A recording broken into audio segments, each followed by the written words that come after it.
Chapter 1298 Departure. As the residents of Constant were stunned by the miracle in front of them, Klein had already carried his suitcase and left the city with the roads. After creating such a huge commotion, he was worried that Zeradol would lock onto his location, so he didn't dare to stay any longer. With his present level and strength, he wasn't too afraid of fighting Zeradol head-on. However, he didn't wish to be ambushed. For Beyonders of the Seer pathway, being prepared and not was completely different.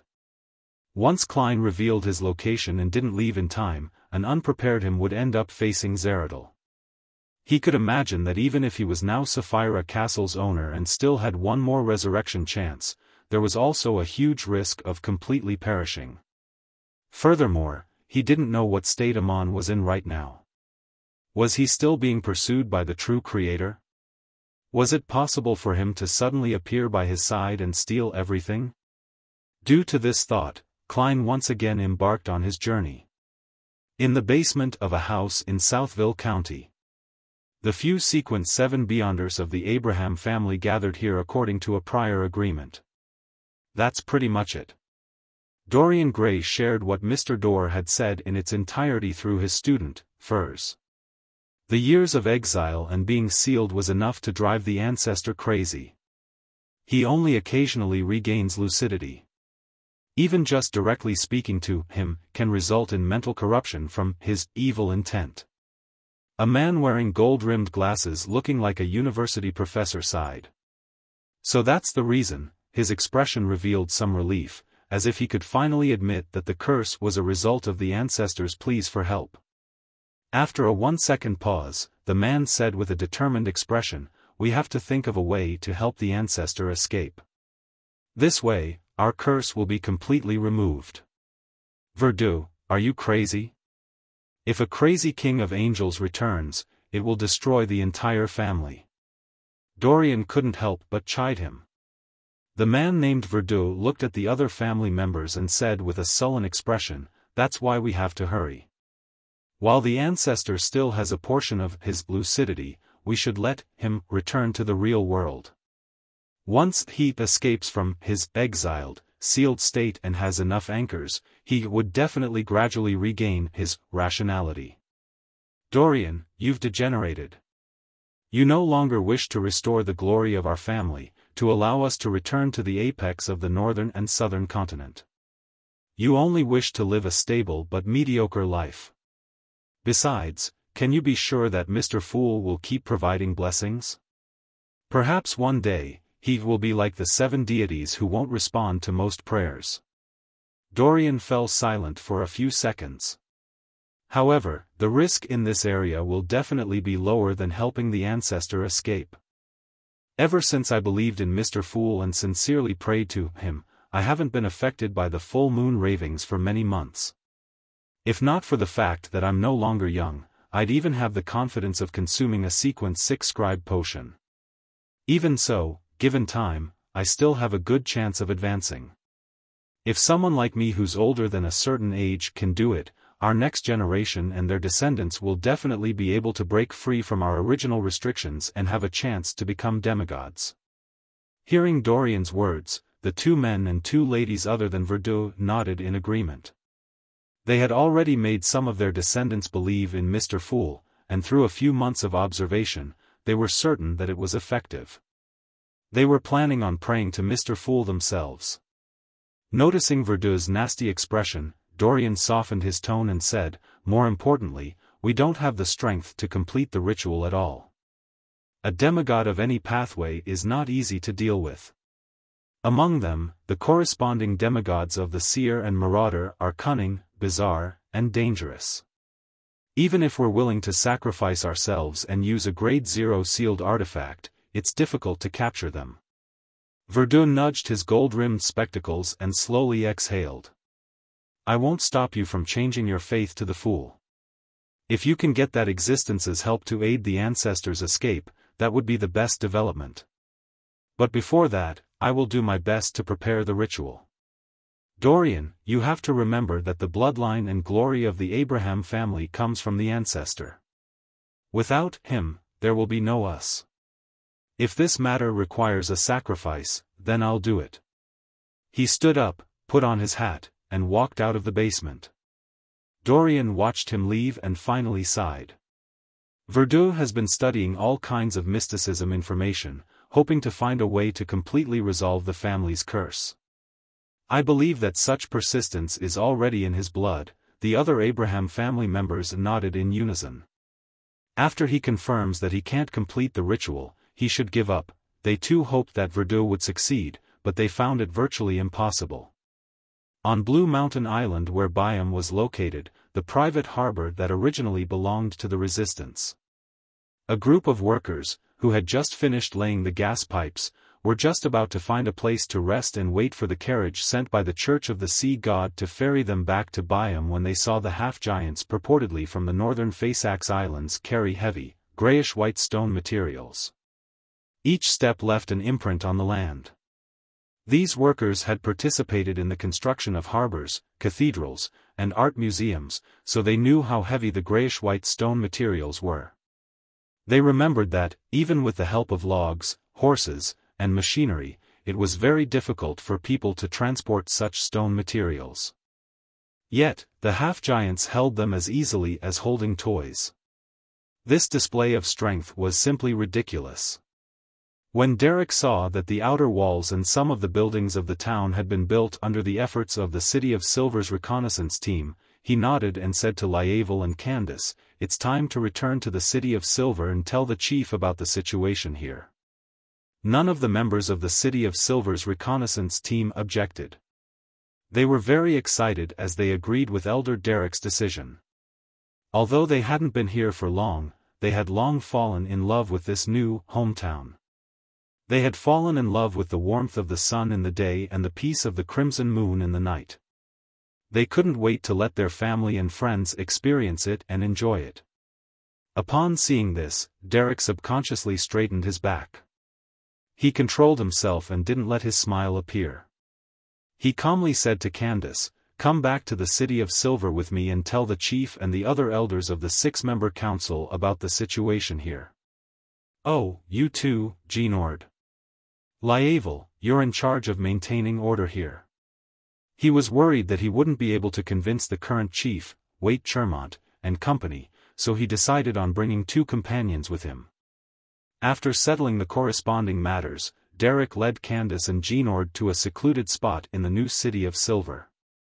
He lowered his head, clasped his hands, and prayed to Mr. Fool, making a wish to return to the City of Silver immediately. Without a sound, the scene around them became blurry and stretched. Then, it immediately fixed and quickly became clear. In front of their eyes, they saw a city wall with weeds fluttering in the air. In just a few seconds, Derek and his 2 subordinates returned to the entrance of the City of Silver. "This is a miracle." Candace rubbed her eyes with a hand that wasn't holding a weapon, and marveled from the bottom of her heart. She had imagined many ways of returning to the City of Silver, but she had never thought of returning so directly. To her, this was a miracle bestowed by a deity. Genord shook the glass lantern in his hand and muttered without thinking, "This is much brighter than the beast-hide lantern." Before he could finish his sentence, he came to his senses and revealed a pure smile without a hint of gloominess. This time, they would be the messengers of dawn who would lead the residents of the City of Silver out of the forsaken land of the gods. Derek heaved a sigh of relief and maintained his stern expression. "Let's immediately find the chief and arrange for everyone to carry out the migration." He had heard Mr. Hanged Man talk about many matters that failed at the cusp of success. He didn't wish for the City of Silver to have such an outcome. As such, all the other matters had to be done as quickly as possible. When they passed through the door, the City of Silver residents in charge of guarding the door looked curiously at the 3 scouts and saw hope from their rosy, glowing faces. Did Lievel and the others not come back? Someone asked worriedly, afraid that the other members of the reconnaissance team had already sacrificed themselves. Derek simply replied, "They've remained in the outside world to build a temporary camp." The guards didn't ask further, afraid that they would delay their time. They watched as Derek and company headed for the Twin Towers. Not long after, Derek, Candace, and Genord saw Chief Wait Chermont and the other members of the 6-member council. They described the key points of what they saw and heard in the outside world. At the end of the report, they even took out pocket watches, music boxes, and other exquisite machinery to prove it. The members of the 6-member council other than the 2 5-meter-tall Wait Chermont, who had a tattooed symbol on his head, and Derek, looked at each other and sighed. Your experience is like a dream. No, I can't even dream of such a scene. With that said, he solemnly asked, has the dungeon meant to store the sealed artifacts been constructed? That was the first building we completed. Derek gave an extremely clear answer. Wait nodded slightly and immediately issued an order. Get everyone to bring their necessary items and gather at the training ground. To prevent any accidents, we will directly pray to Mr. Fool and ask him to transfer us over. Having said that, Wait pondered for a moment and said, Mr. Fool has previously sent a revelation to let us wait for another 3 hours for the ancient survivors from Moon City to rendezvous with us. However, this doesn't affect our preparations ahead of time.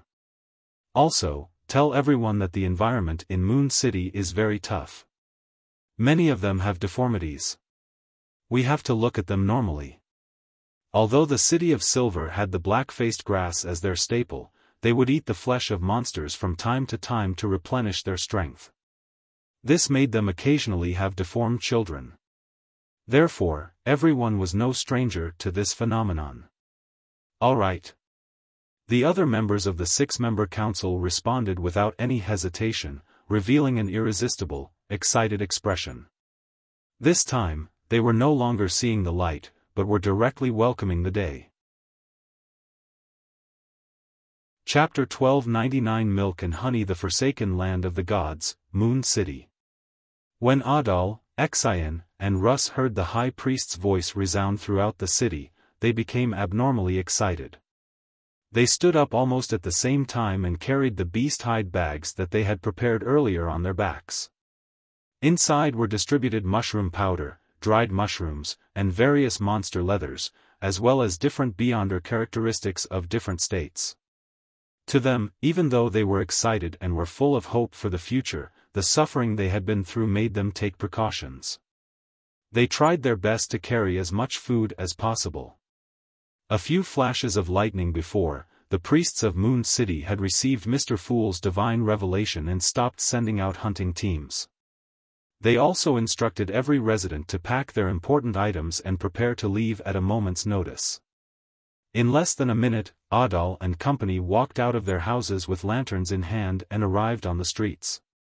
As their eyes met, their faces, which were either filled with tumors or deformities, were filled with unconcealed joy. They had no negative emotions towards abandoning Moon City and leaving their hometown. This was the source of their nightmare.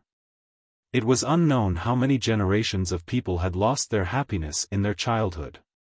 When they were gathered at the square with a high platform, they suppressed their excitement and lined up in an orderly manner, checking to see if the neighbors had already arrived. Soon, all the residents of Moon City arrived. High Priest Nim walked up the platform and said with a smile, "Everyone, I received a divine revelation. Mr. Fool is about to help us leave this cursed land and obtain a new lease of life. Praise be to Mr. Fool." He took the lead and pressed his right palm against his left chest. This was a gesture they had invented to praise Mr. Fool, and Mr. Fool hadn't objected to it. Praise Mr. Fool. The residents of Moon City pressed their right palms to their left chests, expressing their gratitude and devotion. As their voices echoed, the gray-haired Nim raised his hand and lowered it for silence. "We'll head to the City of Silver first and meet with the survivors there. Then, we will head to the world of light together. Don't worry. Mr. Fool will protect us. Okay, shut your eyes and start to pray." With that said, the high priest clasped his hands and pressed them against his lips. He sincerely prayed to Mr. Fool, hoping that the mighty existence could satisfy the greatest wish that the Moon City had accumulated over the past 2,000 to 3,000 years, generations. In the next second, the demigod of the Evernight pathway acutely sensed the changes in his surroundings. He opened his eyes, surveyed his surroundings, and discovered that stone pillars were becoming clearer. Lanterns hung on it as tall figures rapidly outlined. This is the City of Silver? We've already arrived in the City of Silver. This is the might of a deity. Praise Mr. Fool. Adal, Xiaofan, and company quickly observed their surroundings. They subconsciously had a certain good impression of the City of Silver. As a missionary of God, His Excellency Gehrman Sparrow had once mentioned that he had first arrived in the City of Silver after entering this cursed, forsaken land. This was the beginning of where God's brilliance spread out from the eternal darkness. It was the origins of all hope. The figures quickly became clear. Most of them were more than 2 meters tall. Their facial features and bodies were normal and there were no signs of deformation. They too were sizing up the residents of Moon City with curious and wary gazes. Their oppressive height and the enviousness of their normality made Xiaofan, Russ, and the others nervous. They felt inferior and uneasy. However, with a sweep of their gaze, they saw quite a number of City of Silver residents biting mushrooms that had roasted surfaces. From time to time, they would suck the hot liquid from white, full mushrooms. This familiar scene caused the people of Moon City to gradually relax as they treated these half-giants as their own. The chief of the 6-member council, Wait Chermont, nodded and said to Nim, who was supposedly the leader of Moon City, "Are you ready?" His gaze was calm and natural. He didn't look down on them because of their terrifying appearance. Afraid that an accident would happen, Nim immediately replied, "Ready and good to go." Wait Chermont immediately cast his gaze at the City of Silver residents. "Finish your meal within 3 minutes and begin praying." In less than a minute, the residents of the City of Silver finished their milk and put away the remaining food in their hands. They sincerely prayed to Mr. Fool. The miraculous descent of the ancient survivors of Moon City made them more confident in leaving the forsaken land of the gods. They truly believed in Mr. Fool. A few seconds later, everyone in the City of Silver's training ground disappeared. The city was left completely silent. Soon, the corrupted weeds would grow, and monsters would wander around the streets and houses. In just a few blinks of an eye, the residents of the City of Silver and Moon City arrived in front of the giant king's palace, which had the dusk frozen. This was a ritual that Klein had deliberately planned. It was to allow the ancient survivors of the forsaken land of the gods to bid farewell to the past. Shocked by the grandeur, epicness, and mythical impression of the giant king's court, the residents of the City of Silver subconsciously turned their heads and looked down and into the distance.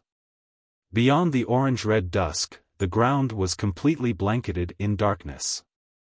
Occasionally, lightning would flash across the sky, revealing the outline of ancient buildings, towering mountains, and the deformed plants.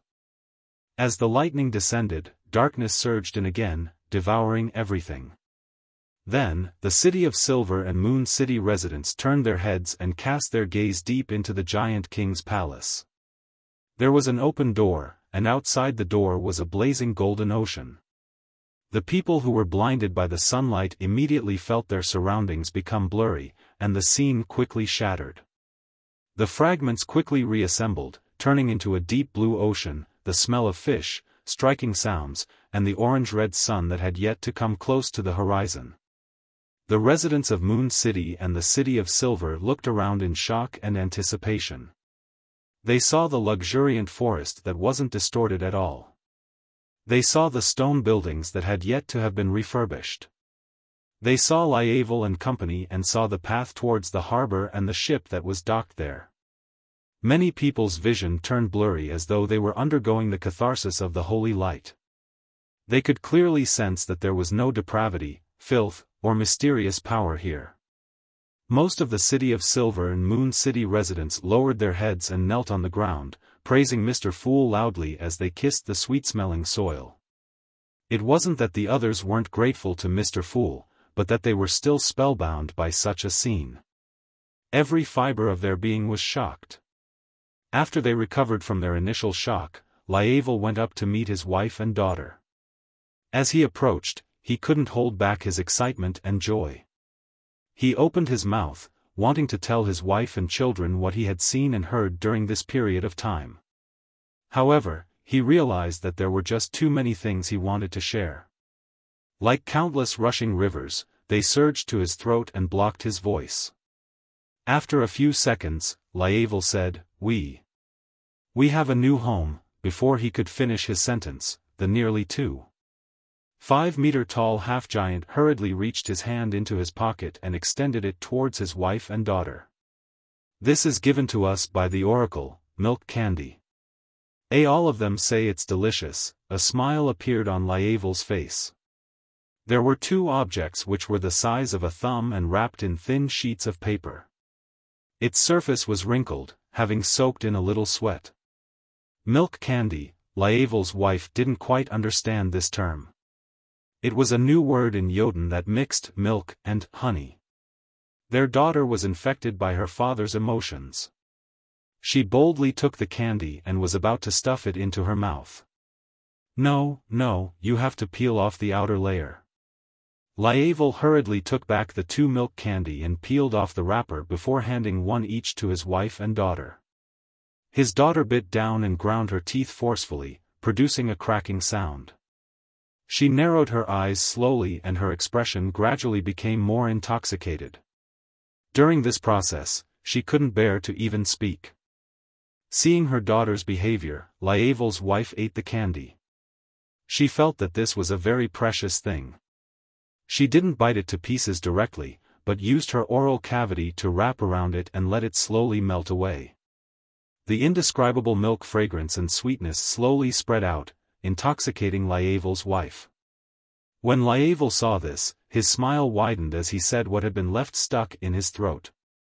"The oracle said that we can find a job in Byam City, receive commissions, and earn gold pounds. That way, we can buy more milk candy. We can also sell beyonder characteristics and monster leather we have no need for to the Church of Sea God. Sea God is Mr. Fool's subsidiary god. It'll be dark soon. I'll bring you to the beach to watch the sunset. It's really beautiful. I visit it every day. I've always been waiting to bring the two of you there when you arrive. It's finally done. My anchor has stabilized significantly. Furthermore, granting the wishes of the City of Silver and Moon City has allowed my miracle invoker potion to digest by quite a bit. However, it isn't as much as restoring Constant City. Indeed, being a god of wishes isn't the most accurate form of acting."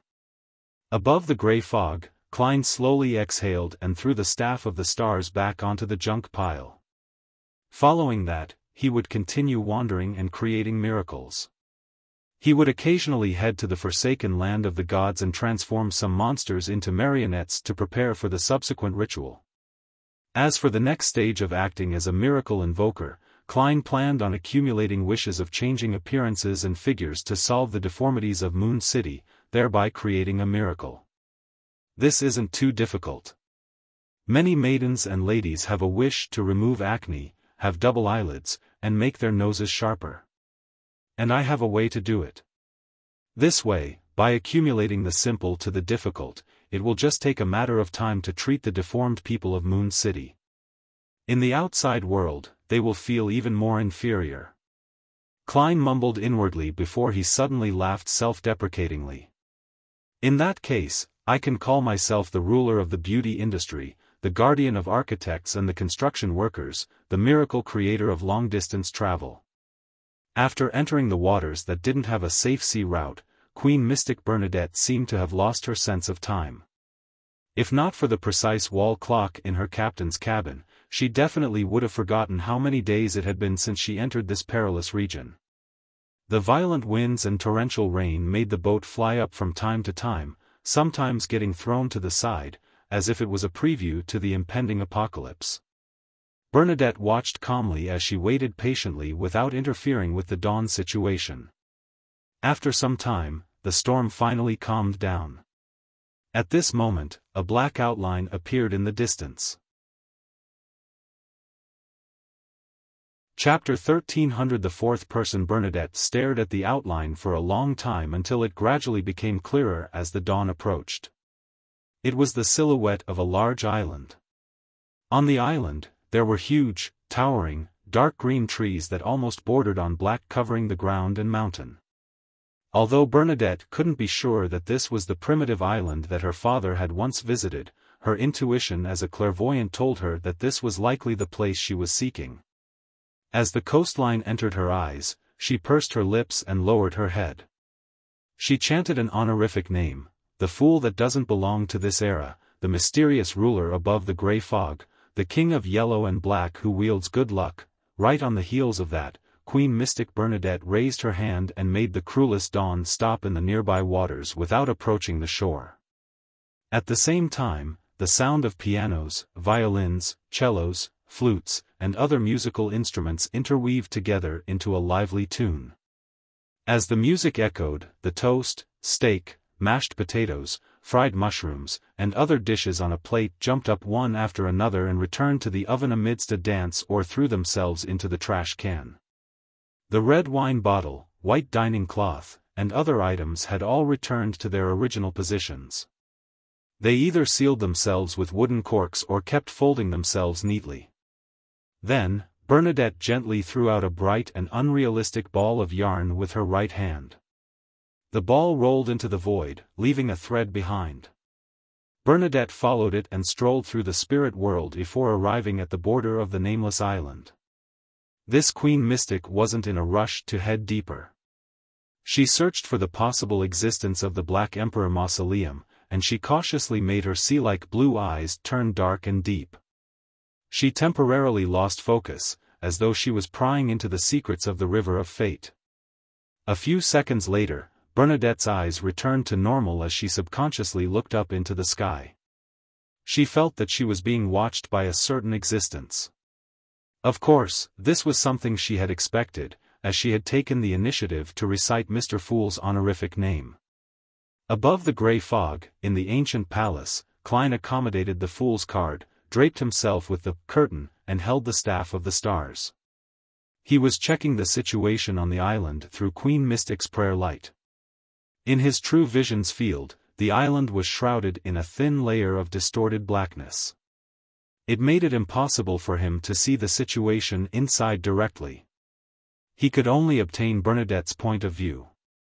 Even if it's not the primitive island that Emperor Roselle discovered, this place isn't simple. Klein nodded indiscernibly as he waited for Queen Mystic to do a deeper exploration. Bernadette didn't use the ball of yarn anymore, because she had a premonition that she was going to lead herself into a dangerous abyss that she had no way of fending off. She took out an illusory hat and wore it. Her captain-looking figure disappeared, her existence concealed. This was also one of the fairy tale magic that stemmed from mystical reenactment. At its core was a hat that made one invisible. Then, Bernadette followed a path that appeared to have been opened up by humans and entered the forest consisting of huge trees. There were no birds chirping, no wild beast roars, or disturbance caused by crawling insects. It was so peaceful as if time had frozen, so dead that there was no sign of life. According to Bernadette's understanding, there should be many supernatural beings that had already gone extinct in the outside world. Normally, it would be quite lively. But now, she felt as if she was walking through an uninhabited cemetery. Every giant tree was a tombstone. If it were any of the Beyonders with weaker minds, they would definitely feel tense. Burdened with a heavy pressure, they would slowly approach the edge of losing control. However, Bernadette's expression didn't change at all, as though she was already used to proceeding through danger and strangeness. After walking for nearly half an hour, she still didn't see any living thing or even sense the wind. Suddenly, her vision opened up, because the huge trees in front of her had become sparse. Bernadette didn't feel any joy. Instead, she slowed down and raised her hand to press against her glabella. A pair of eyes that were without eyelashes appeared in front of her, looking cold and heartless. Then, the pair of eyes of mystery prying was grabbed by invisible hands and placed on an invisible person's face. This was Bernadette's invisible servant. The invisible servant brought the eyes of mystery prying and quickly crossed the remaining path to the open forest. During this process, its vision gradually became clearer, as if it was no longer affected by the faint blackness in the air. Finally, the invisible servant arrived at the boundary of the open region and transmitted the situation to Bernadette through the eyes of mystery prying. Outside the sparse forest, there was an empty space. There were countless creatures prostrating there. Among them were red dragons with skin flowing with flames. There were treants that had gnarls for eyes and hollows for mouths. There were demonic wolves with 8 legs, giants with 4 long limbs, and feathered serpents with oily feathers and scales with a dark green shade. The latter coiled there, resembling small hills. There were also different kinds of creatures that looked like human and wild beast hybrids. At this moment, they were all facing one direction. They had their upper bodies or heads prostrated, as though they were worshipping an unknown existence. None of them made a sound. There were even a few humans among them. 1, 2, 3, 4, 5. When Bernadette counted a few humanoid creatures, her blue eyes suddenly widened. She had learned from Admiral of Stars Catlia that the primitive island which her father had discovered had a special type of corruption that allowed dead creatures to return here, to the source, regardless of where their corpses were. Amongst the knights who served Emperor Roselle, Grimm was first to be killed because of this, followed by William and Polly. However, apart from the 3 of them, no one else was sacrificed in corresponding matters. And at that moment, there were 5 supernatural or mutated creatures present. In addition, Bernadette also knew that her father had eventually resolved the corruption problem and made the primitive island his secret base. Is this not the island? Queen Mystic examined the 5 humans through the eyes of mystery prying. They were dressed in opulent clothes from Roselle's era. Their faces were pale, their skin shriveled, and they looked more like zombies than humans. As the 5 of them were prostrating, Bernadette temporarily couldn't see their faces. She could only patiently wait for the praying to end. A few minutes later, those creatures straightened their bodies and the entire forest came alive. Seizing this opportunity, Bernadette saw the 5 of them and compared them with her memories and the images she knew. Grimm, he really is Grimm. This is the primitive island. That's Uncle William. I remember him. He taught me swordplay before. Uncle Polly. When she recognized the 4th person, a look of astonishment could be seen on Bernadette's face. That person was Edwards. In Bernadette's memory, the knight had outlived her father's death. Then, he migrated his family to Lemberg. He hadn't died on this primitive island. According to the information she received from Vice Admiral Iceberg Edwina, Edwards had lived for nearly 100 years. He died peacefully and was buried in a cemetery in the suburbs of Lemberg. Uncle Edwards has also returned to this island. Didn't he not experience any corruption and didn't die because of this? Thoughts flashed through Bernadette's mind one after another. As a result, the eyes of mystery prying on the invisible servant's face kept staring at the human suspected to be Edwards. The gentleman had an old appearance and his hair was completely white. It was the same portrait of the ancestor in his advanced years, the one that Edwina Edwards had shown her. And from his facial features and outline, Bernadette could tell what he looked like in his prime. At that time, Edwards had been her equestrian teacher. Suddenly, the human who was suspected to be Edwards turned his head and gazed coldly at the invisible servant. Although Bernadette had inherited quite a bit of Emperor Roselle's inheritance, she definitely didn't rely on items to advance to this point in the mysterious world. At that moment, she made a prompt decision and directly made the eyes of mystery prying vanish, allowing the invisible servant to return to the spirit world. Right on the heels of that, she quietly changed her position. At the same time, above the gray fog, Klein tapped the edge of the long model table and enhanced the probability of Bernadette not being discovered. When the person suspected to be Edwards retracted his blank gaze and walked to a different spot in the primitive forest with the surrounding creatures, Klein frowned slightly and muttered to himself, "What kind of anomaly happened?" He remembered that the Emperor had already resolved the corruption of the cosmos on this primitive island when he was alive. However, these creatures were still worshipping an unknown existence, holding a mysterious ritual that was close to the earliest descriptions in the diary. After the Emperor's death, did a particular entity from the cosmos infiltrate this place again? Or is it that they're worshipping some symbol left behind by the Emperor? Who are the other two? They look like Edwards and Benjamin Abraham from the historical fragment. Klein, who was temporarily unable to see what was being worshipped due to the faint black interference of the island, could only follow Bernadette's eyes to observe the surroundings. After a while, Bernadette, who was proficient in prophesying, finally confirmed that there was no living creature in the open space. She summoned the invisible servant again and gave it the eyes of mystery prying. The invisible servant passed through the sparse areas of the forest and the empty area, carefully arriving at the spot where the creatures had been worshipping. There was a huge rock, and on it was a simple baldachin made of dark red wood. The invisible servant circled halfway and arrived in front of the baldachin. It was empty inside. There was no statue, nor was there an emblem formed from symbols. The creatures on this island were praying to something that didn't seem to exist. Chapter 1301 New Life. Through the eyes of mystery prying, Bernadette saw that the interior of the dark red baldachin was empty, nothing was there. All she could see were shadows that usually shrouded things in reality. She was unable to prophesize anything from it. Having no choice but to look away, she followed her intuition and made the invisible servant walk towards the other end of the open area, which was also part of the primitive forest filled with towering trees.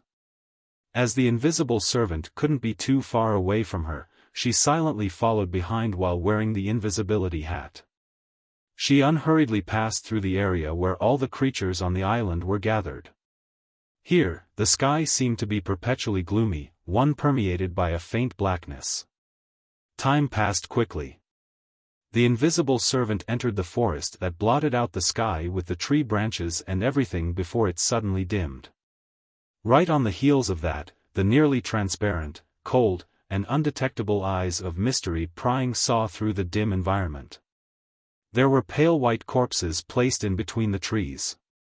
Skulls and rotting corpses hung down from many branches. They consisted of dragons, avian creatures, and some had 8 legs, while others were strange giant trees that occupied every empty spot in the forest.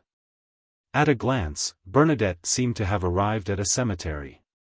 A scene naturally surfaced in her mind. It was a scene of supernatural beings giving birth to their descendants before they died, thus passing on their beyonder characteristics to them. And these creatures would struggle towards this region in the primitive forest from every direction, in search of an unoccupied spot. Then, facing a particular direction, they would silently die, gradually rotting and being reduced to bones. What's the meaning behind this? As a clairvoyant, Bernadette fully believed that the scenes produced in her mind were what had happened in the real world. However, she was puzzled about the type of power that made the creatures on this primitive island choose this area as their tomb. Furthermore, since Grimm, William, and Polly, who had died long ago, appeared to remain alive in some form, it didn't make sense that supernatural and mutated creatures that had stayed on this island all this while and had suffered even more corruption would end up dying. This made Bernadette frown slightly as she directed the invisible servant to continue proceeding deeper into the creature cemetery. Just like that, the invisible servant proceeded forward for nearly 15 minutes in this forest filled with bones and corpses. Finally, it saw a fourth object beyond trees, weeds, and corpses. It was a black stone pillar. It was very thick, with a width spanning about 6 arm spans, and 30 to 40 meters tall. Its surface was covered with rings which were signs of weathering. It resembled a finger wearing rings that didn't suit its size. Bernadette made the eyes of mystery prying observe the stone pillar for several seconds, but she didn't discover anything mysterious about it. It was as though it was a symbol that was casually erected. The invisible servant looked around and discovered that the surrounding corpses around the stone pillar didn't suffer from serious rot. They were even covered in rather intact flesh and skin. There aren't any supernatural powers or magical effects that are different from other places. Unless the new deceased were gathered near the stone pillar, it's impossible for them to have such a unified trend. Bernadette suspected that it wasn't because there was no mysterious influence in this matter, but that it would only happen at a specific moment. She didn't use her powers of prophecy to search for the reason. This was because a prophecy, at its core, was to pry into the secrets of the river of fate. The more serious the problem involved was, and the higher her status and level, the more damage the backlash would bring to her. And at this moment, it was impossible for Bernadette to not be cautious. She was afraid that it might involve an unknown existence. In addition, this hadn't caused any harm to her. She didn't have to take the risk to make a prophecy. After searching for a while to no avail, the invisible servant continued forward, attempting to pass through the cemetery and head to other regions of the forest. Just then, Bernadette heard a rustling sound. It was the sound of a breeze passing through the vegetation, a tidal wave in the void. Ever since she landed on this strange island, this was Bernadette's first time feeling the wind. Subconsciously, she made the invisible servant look back at the black stone pillar. In the eyes of mystery prying, the corpses around the stone pillar began to rot and shed one by one. New flesh and blood grew out like they had their own spirituality, and their skin slowly covered this harrowing scene 1 inch at a time. This change lasted for less than 10 seconds before stopping. A small number of the corpses no longer showed any signs of decay.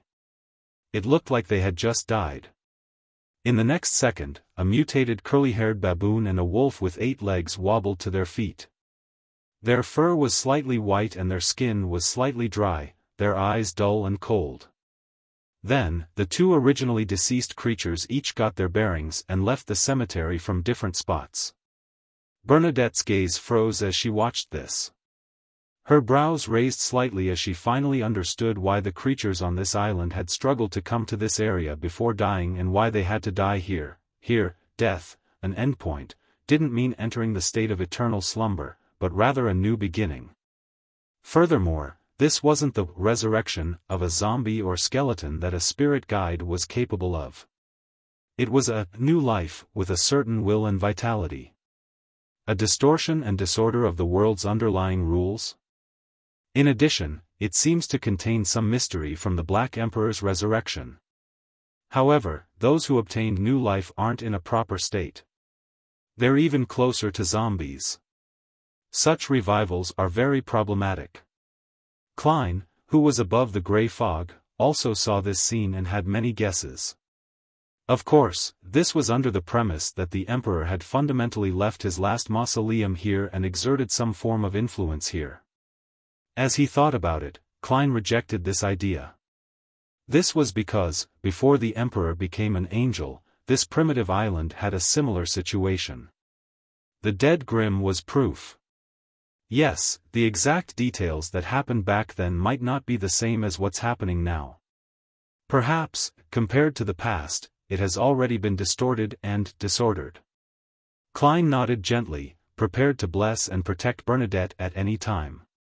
Bernadette also came up with a guess. She didn't allow the invisible servant to stay in its spot to wait for a new tide of life. This was because she had foreseen a development. After being repeatedly affected by the new tide of life, the invisible servant would oddly develop some sort of sentience and come alive. In addition, it wasn't that the invisible servant hadn't done any investigation prior to this, but it had ultimately failed to discover anything special about the black stone pillar. Bernadette didn't believe that it would gain anything new by remaining here. In such a situation, it was better to establish a basic understanding of the primitive island rather than alarming an unknown existence due to a deeper study. Many a time, there were problems that eluded one in the beginning, but the answer might be nearer to the end. This was thanks to the experience that Bernadette had accumulated over all these years. The corpses on the trees and branches gradually grew fewer as the invisible servant moved forward. During this process, Bernadette discovered another phenomenon. In the new tide of life, it wasn't certain that a corpse would be revived. However, once they revived and left the empty area, the rest of the corpses would be attracted like metal to magnets in the next 5 minutes. They would stiffly move towards the center, filling up the corresponding spots like they were in line for a bestowment. The law of beyonder characteristics convergence? No, it doesn't seem like it. The deceased have already passed down their characteristics. As Bernadette's thoughts wandered, she suddenly thought of a question. It's impossible for the deceased to produce new beyonder characteristics after obtaining new life, but do they still possess their powers in their previous lives? Once I have a complete grasp of the situation on this island, I can find a resurrected being to test it out. Bernadette quickly made a decision and followed the invisible servant's route forward. She didn't use any beyonder powers other than her invisibility hat. She hoped that she wouldn't disturb the environment and miss out on any details. Therefore, she didn't walk too fast. She took about 15 minutes to leave the cemetery. The invisible servant had already entered the forest up ahead. It could hear the occasional bird chirping and beast roars. The vibrant vitality here was different from the other remaining regions. Above the gray fog, Klein sighed. Thankfully, I'm now the owner of Sapphira Castle. Here, I have the status of a king of angels. I can observe reality for as long as I want to, and I don't have to worry about draining my spirituality. Yes, the only thing I need to pay attention to is my body that's hidden in the ancient city located in the fog of history before the first epoch. After traveling for another few minutes, the invisible servant suddenly saw something that appeared incongruous to the primitive island's environment. It was a log cabin that seemed to be a residence of a forest ranger. The log cabin was brown in color and was less than 2.5 meters tall. It looked like it was prepared for humans, but every detail was rough and crude. At that moment, the cabin's door was open, allowing Bernadette to see the situation inside through the eyes of mystery prying. A wooden table, a fur-covered bed, and a low-back chair formed a scene of a residence lived by humans. Who lives here? With a thought from Bernadette, the invisible servant rapidly approached the cabin in search for possible clues. It then realized that the interior of the cabin was ice-cold. Apart from the furniture, there was nothing else. It seemed like no one had lived there for a very long time. Just as Bernadette was using the eyes of mystery prying to carefully inspect every detail in the cabin, she suddenly had a premonition. She hurriedly made the invisible servant turn around. At some point in time, a person had appeared behind the invisible servant. He was wearing luxurious clothes from the Roselle era. His hair was completely white, and he looked old. He had a pair of light blue eyes that were extremely cold and blank. Edwards. This was the knight who had outlived the Emperor, Vice Admiral Iceberg Edwina's ancestor. Edwards stared at the invisible servant for a few seconds. Suddenly, he opened his mouth and said in a low voice, "Our Highness." Chapter 1302. The scene in the prophecy. Bernadette fell silent for 2 seconds before replying through the invisible servant, "Uncle Edwards, why are you here?" She used the way she addressed him when she was young to reduce the chances of an accident. Her voice reverberated in the surrounding air with the invisible servant as a conduit. It was dry, dull, and completely different from normal. Edwards's face was pale.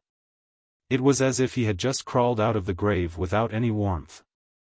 "I don't know either. When I woke up, I discovered that I had returned to this island. This might be my destiny. A destiny of guarding His Majesty." He paused with every word he said, but he didn't give the impression that he was out of breath. It seemed like he hadn't spoken for a long time, so much so that his throat was rusty. He wasn't used to speaking. Without waiting for Bernadette's further inquiries, the knight, who was famous across the continent more than 100 years ago, added with a flat tone, "His Majesty's mausoleum is nearby. I've been guarding this place, waiting for him to revive. But after so many years, the mausoleum has never changed. There haven't been any signs of a resurrection." Bernadette made the invisible servant look around and said, "This log cabin is where you live?" Edwards's exposed skin was slightly shriveled. It matched the aging spots he originally had. His voice was low and hoarse as he answered, "That's right. I used the surrounding trees to make materials to build this cabin." Bernadette's invisible servant looked in the direction where she had come from. "Uncle William and the others aren't with you?" Edwards's cold, wooden eyes moved. "They have long been corrupted and are dead. Although they've come back to life, they're more like monsters. They aren't their former selves. Your Highness, you must be wary of them and avoid them. Do not trust anyone but Benjamin and me." Bernadette fell silent for a while before asking through the invisible servant, "Where's my father's mausoleum? I want to take a look." Edwards's somewhat stiff neck moved. "Okay." He then took a step towards the cabin and took out a rusted black axe. "I'll take you there," Edwards said as he looked at the invisible servant that normally couldn't be seen. During this process, his expression was stiff and almost unchanged. "All right." Along the periphery of the forest, Bernadette responded using the invisible servant to make her hoarse voice echo in the surroundings. Edwards was almost 1.9 meters tall, and he looked rather thin. He carried his axe and walked behind the log cabin before saying in a flat tone, "It's very close. Be careful along the way." Bernadette immediately controlled the invisible servant and made it follow the luxuriously dressed Edwards. Walking through the forest one after another, Bernadette suddenly made the invisible servant ask, "Uncle Edwards, what were you worshipping in the empty space from before?" Edwards didn't turn his head as he maintained the same pace. "His Majesty." At least 2 kilometers behind him and the invisible servant, Bernadette immediately pricked up her brows. She took nearly 3 seconds to control her emotions. Through the invisible servant, she continued asking without any emotion, "Uncle William and the others are worshipping him?" Edwards paused, but he kept his back towards the invisible servant and the eyes of mystery prying. "No." He slowed down as though he was thinking of an answer. "I don't know what they worship." Bernadette's eyes narrowed slightly as though she could see some changes in the river of fate. She didn't ask any more questions as she made the invisible servant silently follow Edwards. Amidst the dark green, towering trees and the black, sharp shrubs, they headed for the island's mountain peak. In just 4 or 5 minutes, the trees up ahead disappeared. This wasn't a process that went from dense to sparse until there was nothing. Instead, the towering trees suddenly disappeared after an imaginary boundary line. Beyond the invisible line was a mountain that was hundreds of meters tall. It was covered by dark green trees that were almost black in color. From afar, it was almost as if it was one with the forest, virtually inseparable. However, the side of the mountain facing Edward and Bernadette was mostly without vegetation. Half of the mountain had been excavated. In the middle of the mountain, a pitch-black mausoleum stood there with a majestic appearance. Most of it was part of the mountain range. A small portion of it had signs of man-made constructions and polishing. It truly expounded on what it meant to be a mountain mausoleum. Thus, the mausoleum didn't look like the common pyramid. Instead, it looked more like a towering mountain. It wasn't exactly symmetrical, but it was definitely majestic. Perhaps the mausoleum itself had influenced its surroundings, or perhaps Edwards had cleaned the area. Its surface was void of weeds, nor was it covered with vines commonly seen in other mountains. This allowed Bernadette to see the various texts and symbols engraved on the mausoleum through the eyes of mystery prying. She saw the heavy 30-meter-tall stone door that seemed to be prepared for giants. Bernadette wasn't unfamiliar with those words and symbols. She didn't take much time to recognize them as either the civil code that was created by her father, the new social trends that he had established, or even some design drafts of some invention. Just as Bernadette was carefully examining it, Klein, who was above the gray fog, was completely certain that this was the last mausoleum left behind by Emperor Roselle. This was similar to the mausoleum he had seen in the Tudor ruins. It had the majesticness and distortion traits of the Black Emperor. After walking out of the primitive forest and passing through the invisible boundary, they arrived near the mausoleum. Edward stopped. He half turned his body and aimed his pale face and cold eyes at the invisible servant. He said without any change in his voice, "Don't go in. It will interrupt the resurrection." Bernadette frowned slightly and thought for 2 seconds before using the eyes of mystery prying to lock onto the mausoleum. Then, her blue eyes that resembled the sea became extremely deep, like the surface of the sea before a storm. Under such circumstances, her eyes clearly lost focus as her vision turned blurry. She was prying into the secrets of the river of fate and making a prophecy for what would happen next. Klein tapped the long model table and increased the probability of her success. He then prepared himself to resist the corruption of the cosmos. Of course, the latter wasn't necessary, because Bernadette had a grade 0 sealed artifact that she could control. Bernadette raised her right hand the next second. Her skin instantly turned as white as snow. Her lips turned as red as blood, and her hair was as black as ebony. An illusory, ancient mirror appeared in her hands. This was Snow White of her fairy tale magic. Bernadette had used it to enhance the success rate and accuracy of her prophecy. Silently, she saw a scene. The majestic and solemn dark mausoleum visibly shook as the tall, heavy stone door opened. Then, a huge black arm stretched out from the stone door. The style of this arm was close to that of the trees on the island. From its color and state, it looked more like a part of a shadow. However, it wasn't a thin layer, but was instead filled with flesh and blood. It looked extremely strange. It supported itself with its elbows and moved forward with great difficulty, as though it wanted to pull out bigger and more terrifying parts from within. Boom! The entire island began to shake. Boom!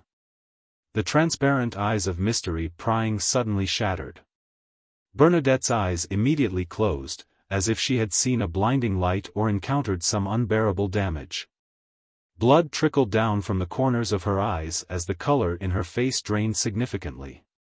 On her body, a pair of illusory and holy wings spread out, descending upon her with its clean, white feathers to neutralize the invisible corruption. Indeed, she has the ability to resist. The Emperor sure left a huge inheritance for her. Heh, before I taught Ma'am Hermit a lesson, she liked to use the eye of mystery prying to examine the people and objects around her. It definitely has something to do with how she was brought up. In short, it's all Roselle's fault. Klein heaved a sigh of relief as he couldn't help but criticize the Emperor.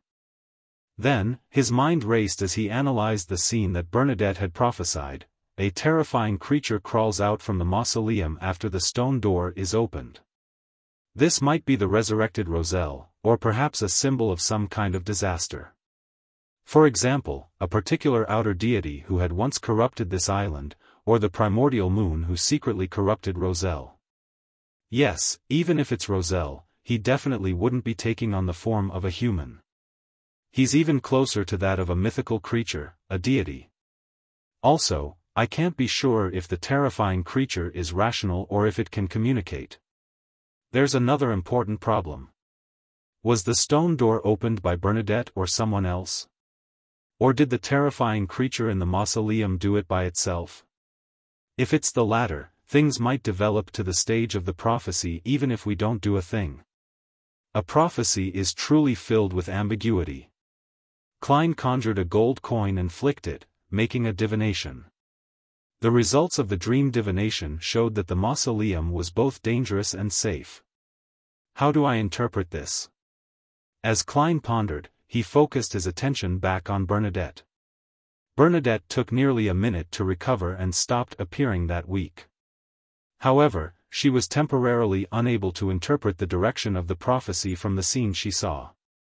She could only confirm that the problem was definitely very complicated. Due to the eyes of mystery prying shattering, there was no way for her to use it to see the various secrets.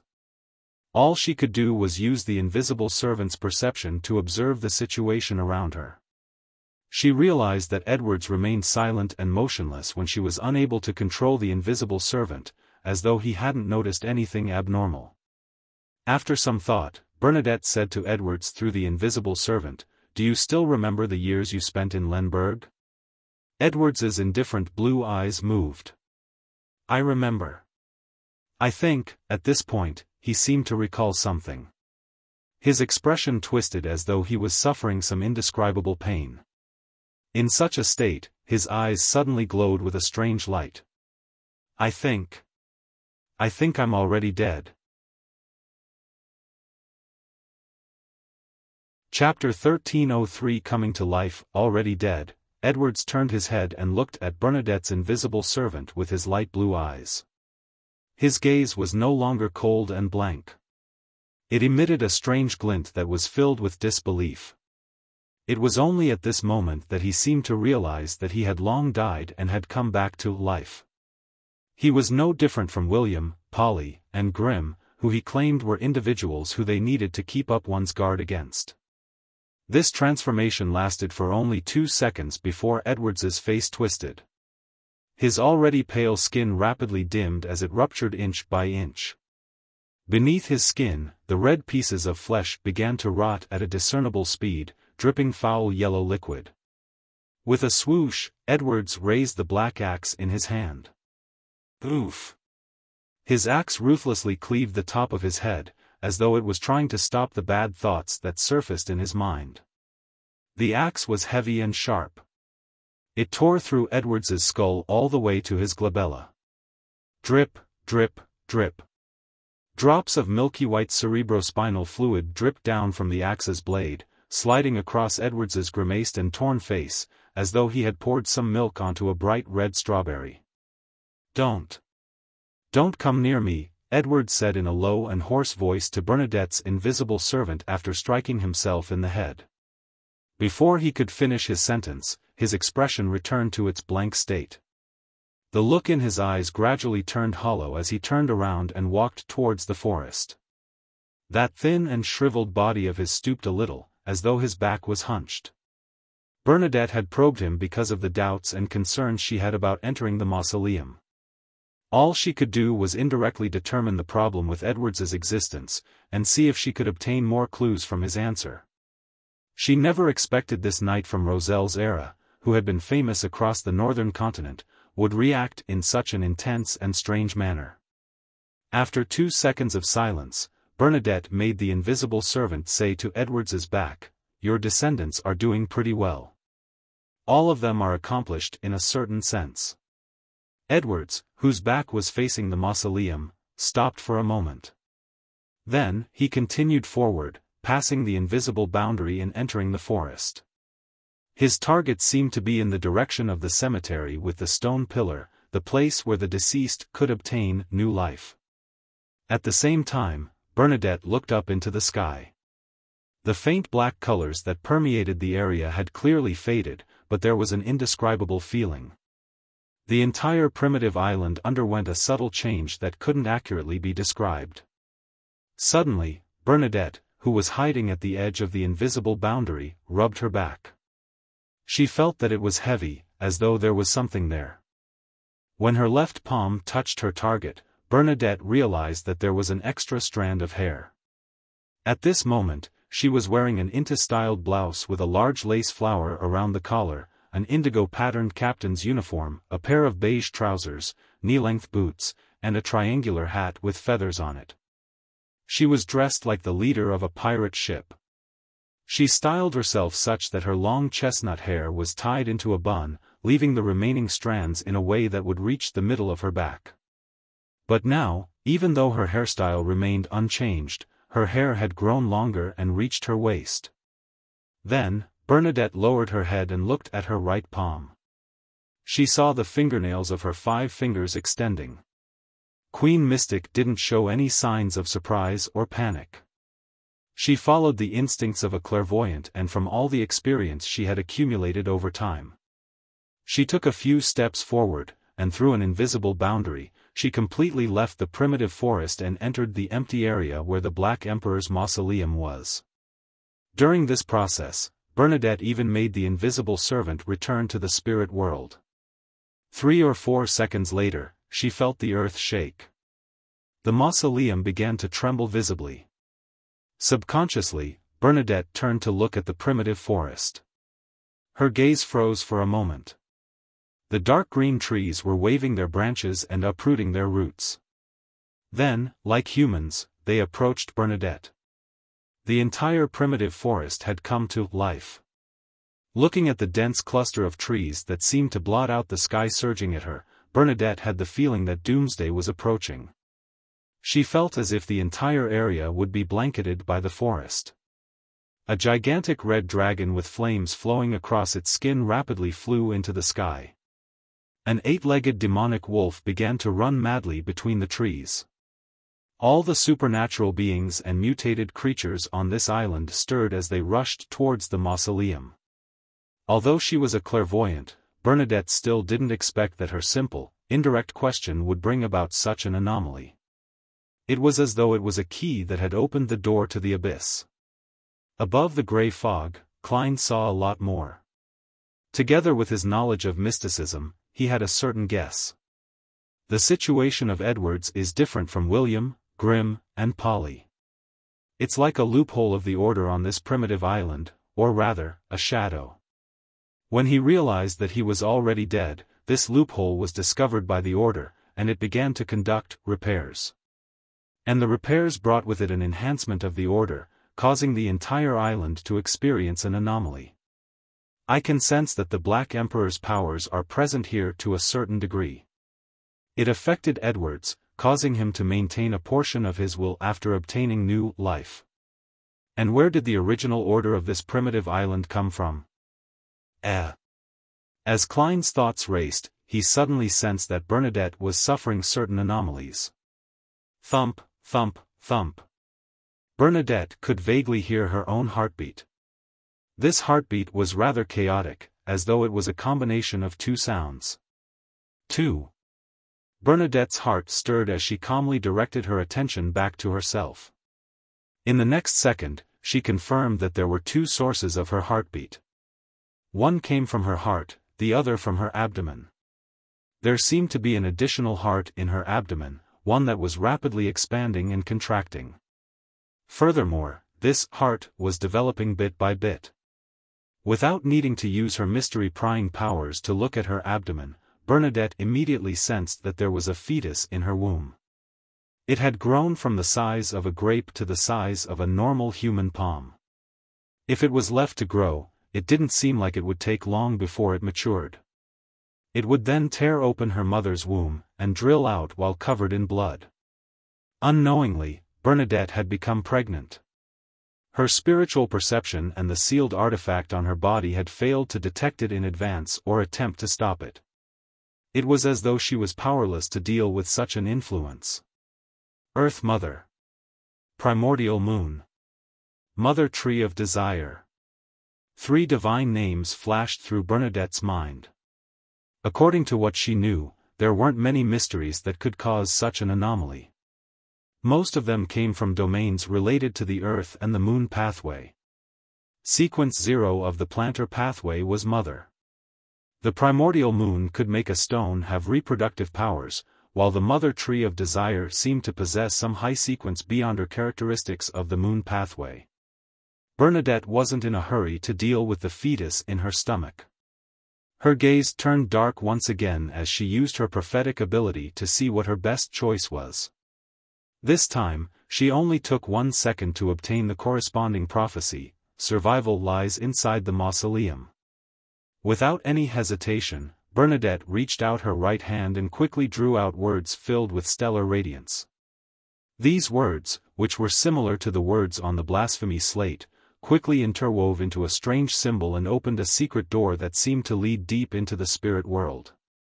Following that, the secret door opened and a strong gust of wind blew out, transforming into an entity that was half man, half air.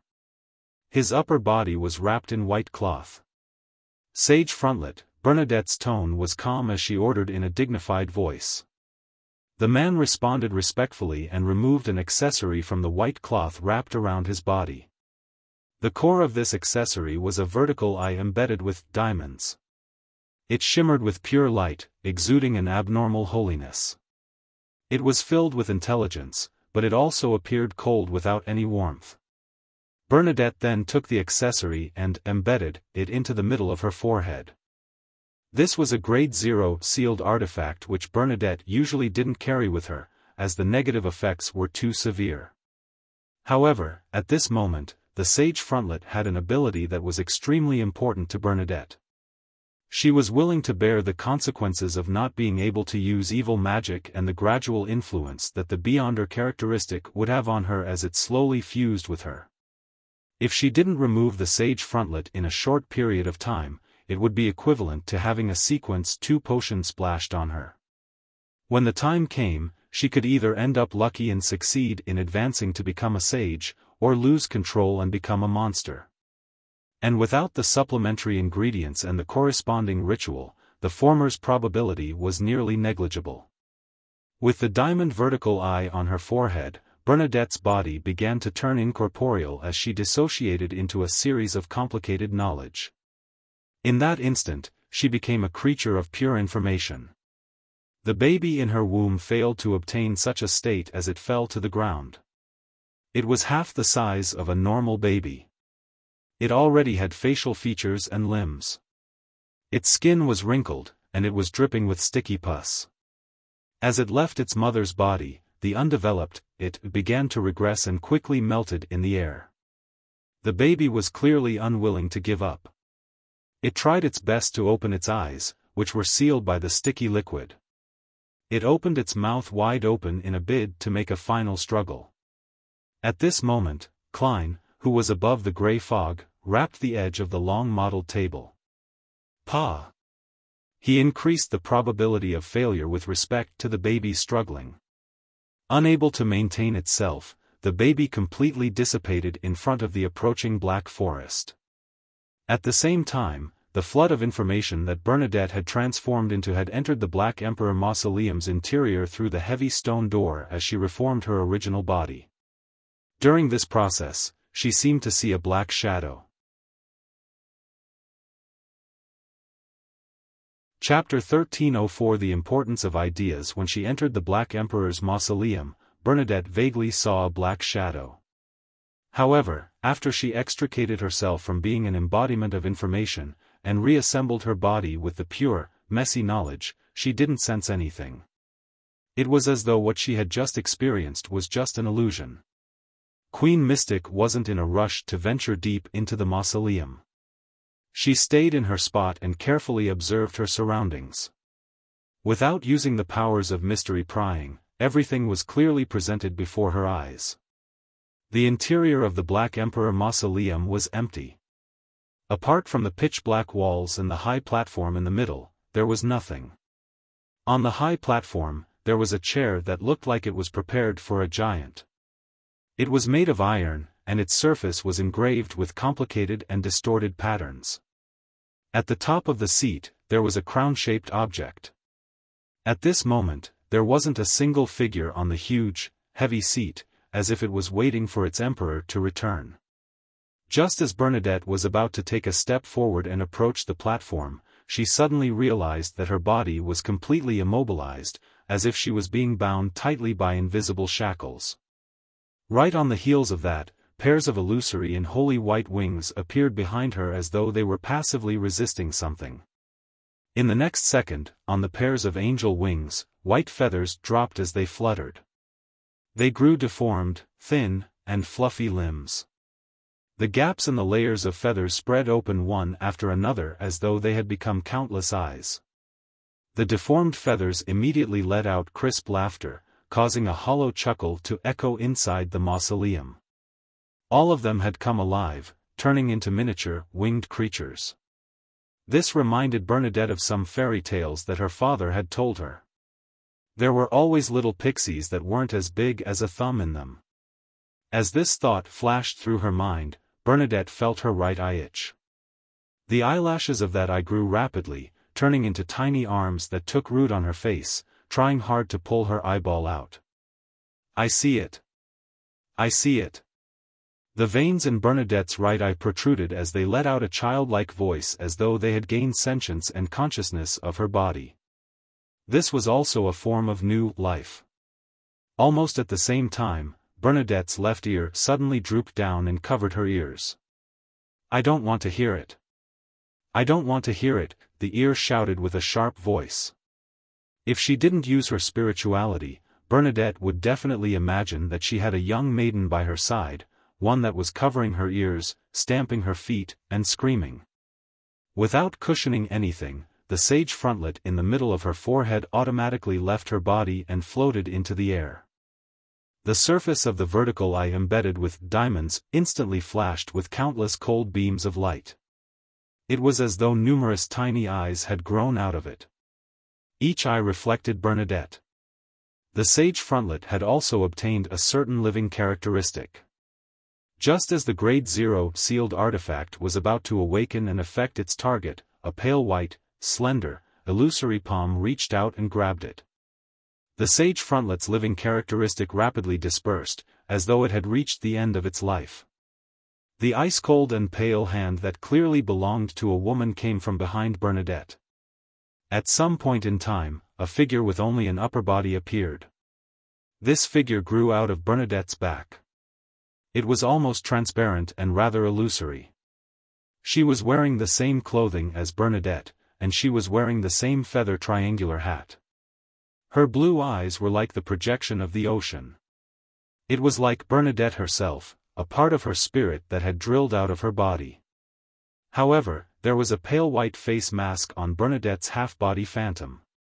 The mask only had holes where one's eyes were with no other gaps elsewhere. This made Bernadette's phantom appear extremely cold and noble, but it lacked the aura of a living being. This was the third item she possessed, and also her last Grade 0 sealed artifact. It was an item made after Emperor Roselle returned from the southern continent in his later years, called Pale Death. Its negative effect was to make the wearer slowly die until it became a corpse and become its slave. At this moment, Bernadette had used this point to restrain the abnormal life growing in her. Just as the half-body phantom appeared, her right eye quelled. Her eyelashes, which had turned thicker and longer into arms, began to fall off one by one. Her ears didn't make any noises either. They slowly opened and returned to normal. Without such a suppression, Bernadette's facial features, arms, and legs would have broken apart to seek freedom. After stabilizing her body, Bernadette tried to take a step forward. However, she was still unable to do anything. All she could do was control the half-bodied spirit body.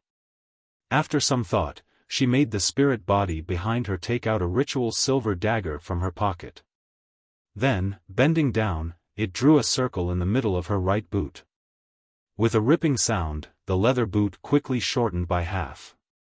Then, Bernadette used her half-body spirit body to tear her pants near her left knee. She cut off a corner of her coat and blouse, removing one of the feathers on the side of her triangular hat. This attempt didn't seem to have anything to do with supernatural beings. It was just like a willful and rebellious girl who wanted to dress up in a different way from the normal sense of aesthetics. However, as Bernadette completed this series of actions, she carefully took a step forward. Her body could actually move, as she no longer felt restrained. The invisible suppression effect vanished instantly. The Black Emperor Mausoleum seemed to accept Bernadette in this form. Who would have thought that something an ordinary person could do was able to deal with such abnormalities? Furthermore, Bernadette suspected that the more she used her beyonder powers to resist whatever she was facing, the deeper the effects. This was because she had the feeling that she was facing an invisible deity. Only by pleasing the other party's sense of aesthetics could she be pardoned. Otherwise, she could only rely on the authority of a sequence 0 to circle around it. In addition, the lucky thing was that Bernadette wasn't once a knowledgeable mysticologist, but she also had a deep understanding of the Black Emperor pathway. She knew what the authorities this domain consisted of. She knew that it represented the shadow of order, a distortion of order. That was why Bernadette twisted the normal order around her using her dressing, thus, obtaining the recognition and acceptance of the invisible deity. Yes, in the matter regarding mysticism, knowledge and ideas are more useful than abilities at times. In that situation just now, any resistance would have been viewed as a provocation towards the internal order of the mausoleum, triggering unpredictable and terrifying changes.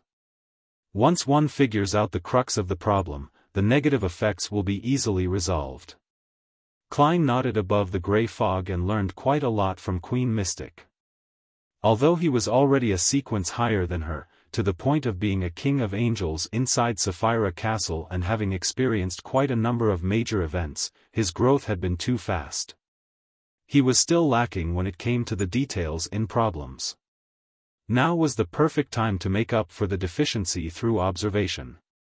After taking a step, Bernadette began to follow her spiritual intuition and walk toward the huge, empty chair on the platform. 1 step, 2 steps, 3 steps. Suddenly, a breeze blew past her neck. This cold wind made Bernadette's body turn numb. At that moment, she felt a black shadow appear behind her. Silently, her long chestnut-colored hair parted, revealing a pair of eyes on her scalp. It was a pair of eyes without any eyelashes. They were almost transparent, cold, and heartless. Eyes of mystery prying. The pair of eyes turned slightly and saw that the shadow-like curtain in the mysterious world showed clear signs of distortion. However, it didn't notice the shadow, nor did it find the source of the cold wind. Just as Bernadette attempted to close the eyes of mystery prior and lower the possibility of an accident, the cold and sinister breeze suddenly appeared in her mind. Her thoughts became active as she became increasingly out of control. She was unable to direct her thoughts in the required manner. This seemed to be a trend that couldn't be changed, one that led to chaos. Without any hesitation, Bernadette grabbed the few seconds of thought she was capable of. She let the half-body spirit on her back remove the pale white mask. Then, she put pale death on her face, while the half-body spirit retracted into her body and fused with her. From this second onwards, Bernadette's thoughts would gradually die along with her body. However, her thoughts could not help but stir and turn chaotic. Both of these conflicting conditions offset one another, forming a weak and delicate balance that helped Bernadette regain her ability to think. To Bernadette, compared to the beyonder effects of pale death itself, its negative effects were even more effective at this moment. Maintaining the balance, Bernadette took a few steps forward. During this process, she always felt that there were shadows hovering around her, but she couldn't find them no matter how hard she tried. After thinking for a few seconds, Bernadette's blue eyes darkened once again, losing focus. She tried prophesying the consequences of her choice. Soon, a corresponding scene appeared before her eyes.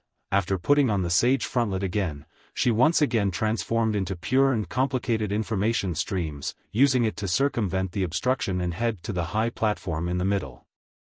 However, just as she approached, the flood of information suddenly disintegrated. It lost its order and formed several Bernadettes built on different tenets.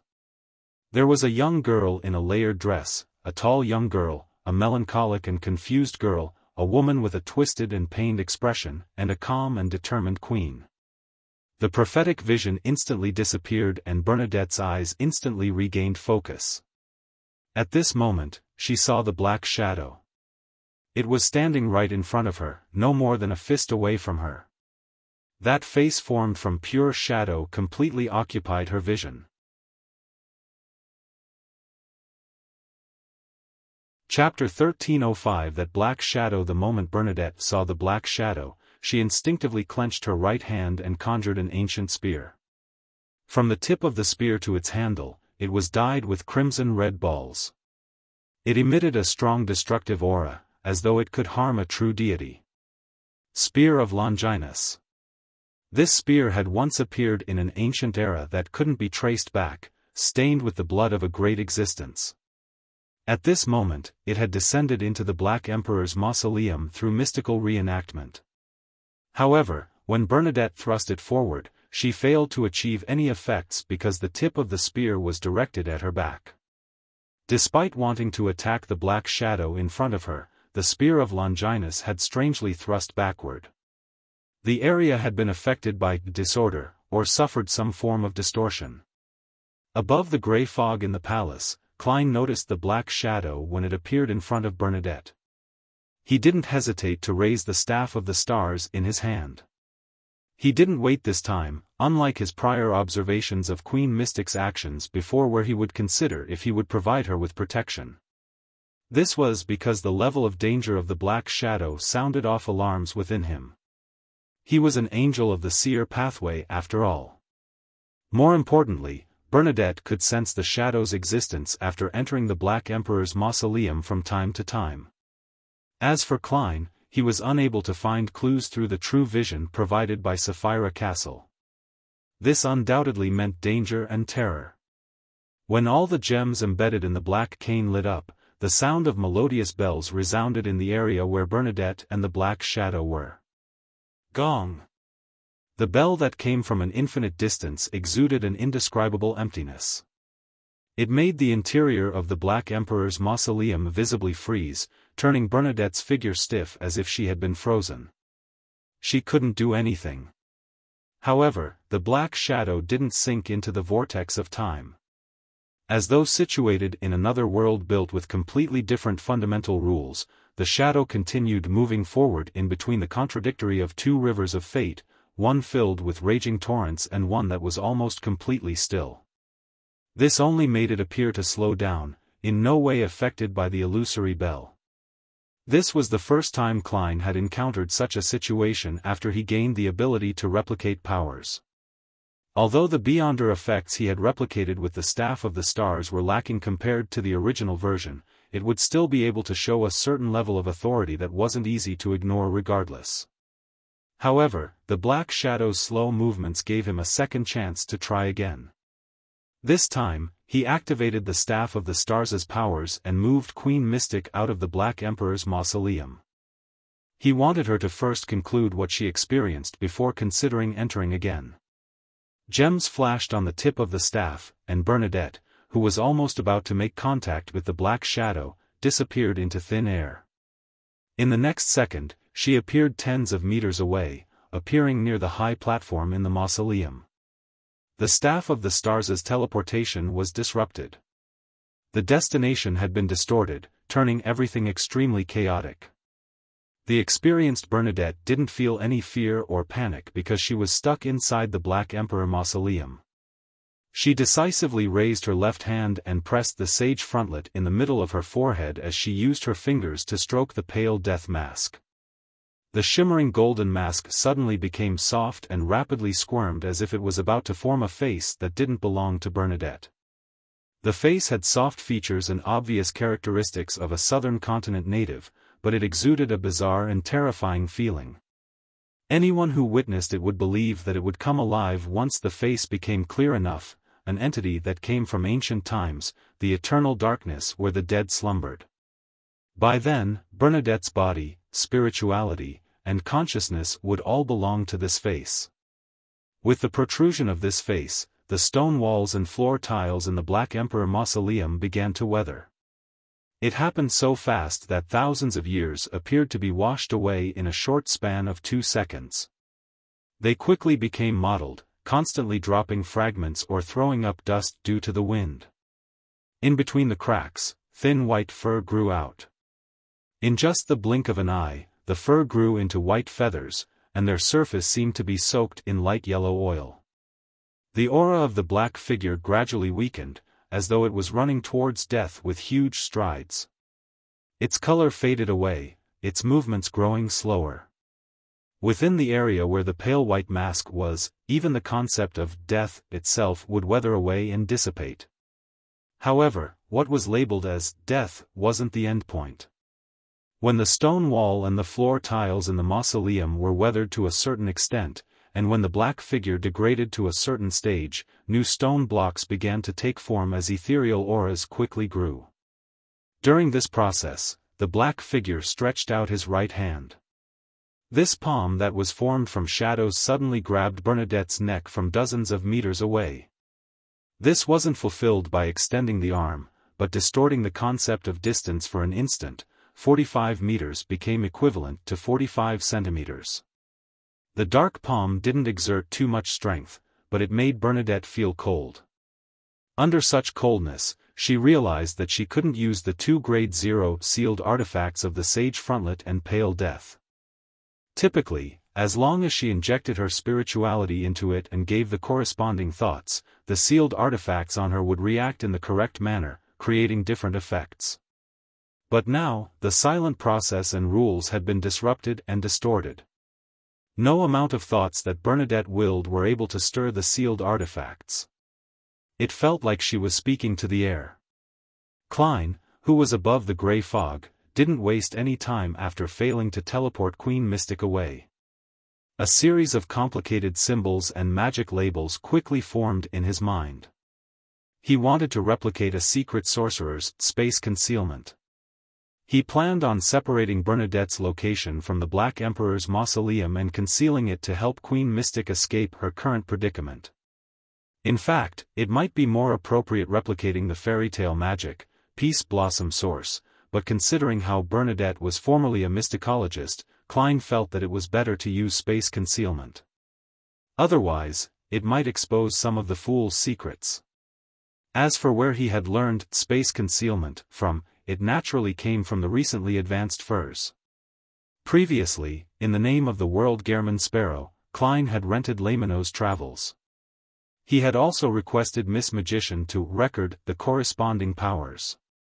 Then, he released and recorded it while summoning the complete Lamino's travels from the fog of history again and again. It didn't take long for him to grasp the knowledge and technique, allowing him to replicate spatial concealment. As more gems lit up on the staff of the stars, the area around Bernadette darkened, as though it was covered by a curtain weaved by shadows. The curtain distorted as it concealed the space, isolating the black shadow and its palm outside. This helped Bernadette regain her freedom. In the next second, the black palm that had been forcefully separated reached forward again and touched the boundary of the concealed space. In an instant, a transparent vortex-like door appeared in the abnormal void. Or rather, the secret door that originally existed appeared autonomously and opened up in front of the black palm. All concealed space had a door, but the location of the door depended on the creator's thoughts.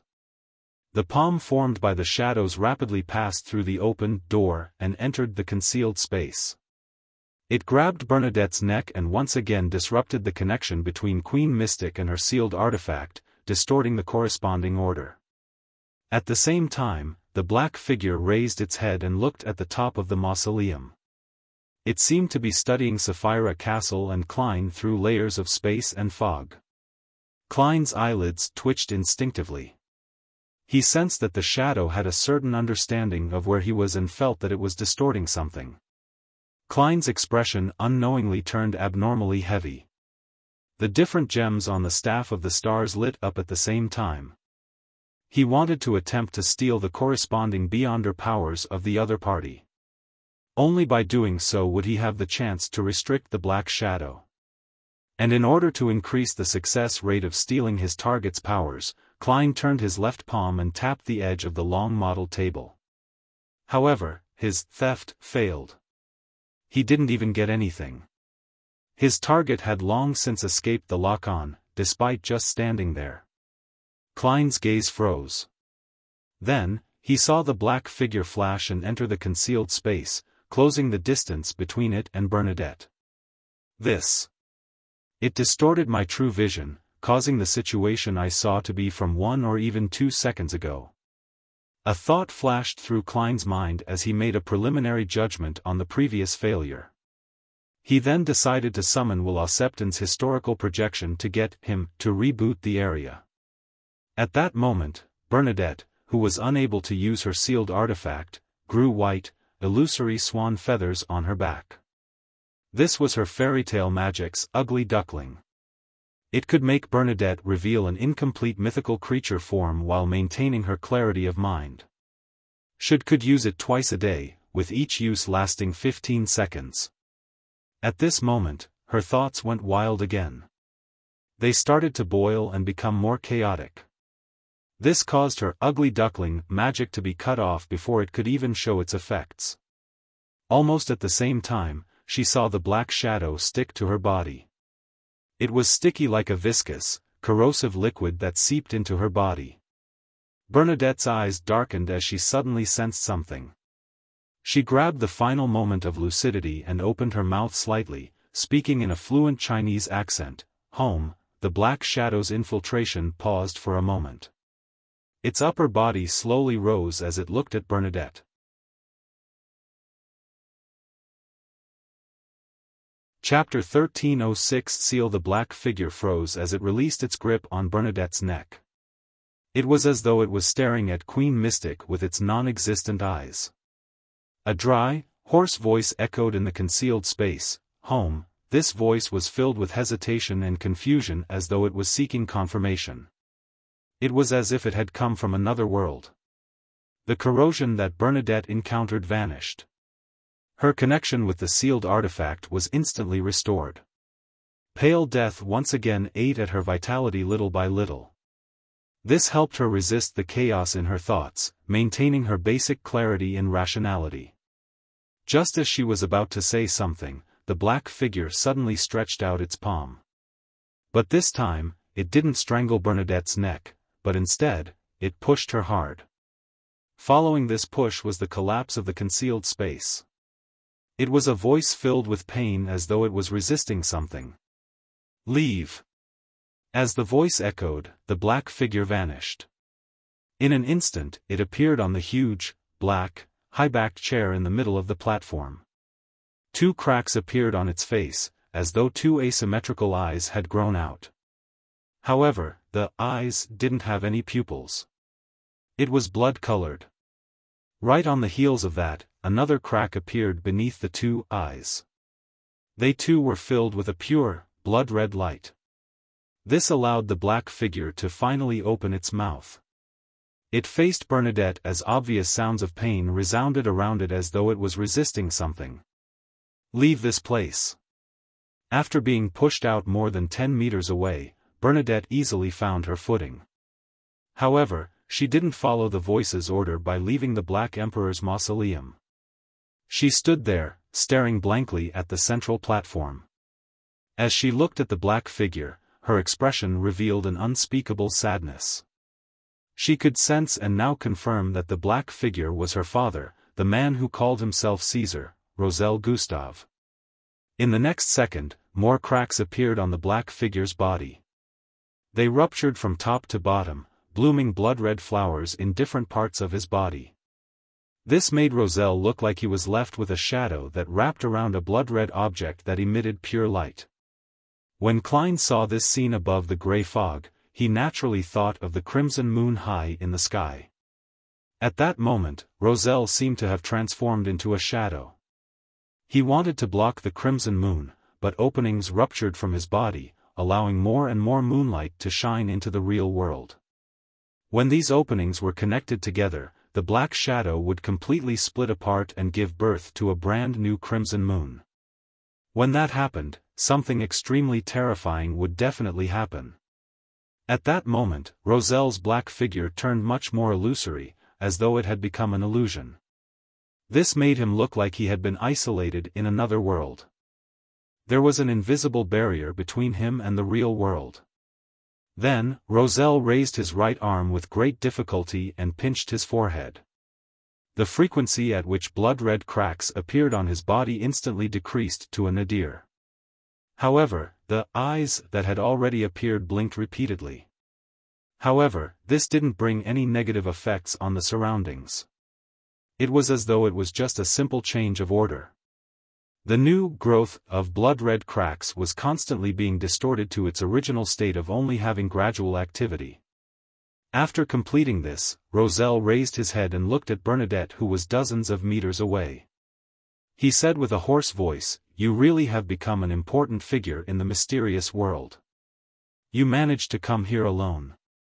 Come over, let me see how my little princess has grown." Bernadette's eyes reddened as she took a step forward. Roselle laughed again.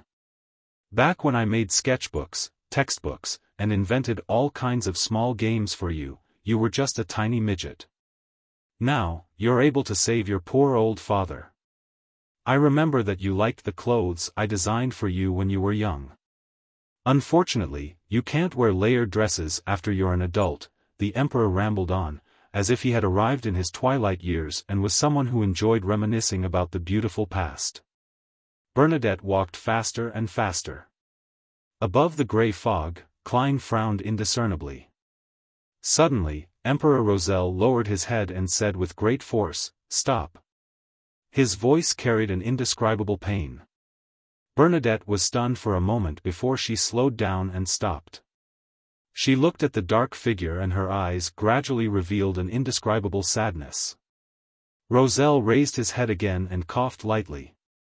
"Didn't you really want to ask why the Black Emperor's mausoleum has to be engraved with the order one implemented and the style that one ushered? In fact, this wasn't necessary. I just wanted to let anyone who sees it remember my greatness." Before he could finish his sentence, the emperor gripped the armrest by his side tightly. He suppressed his voice and said in extreme pain, "Don't come near me.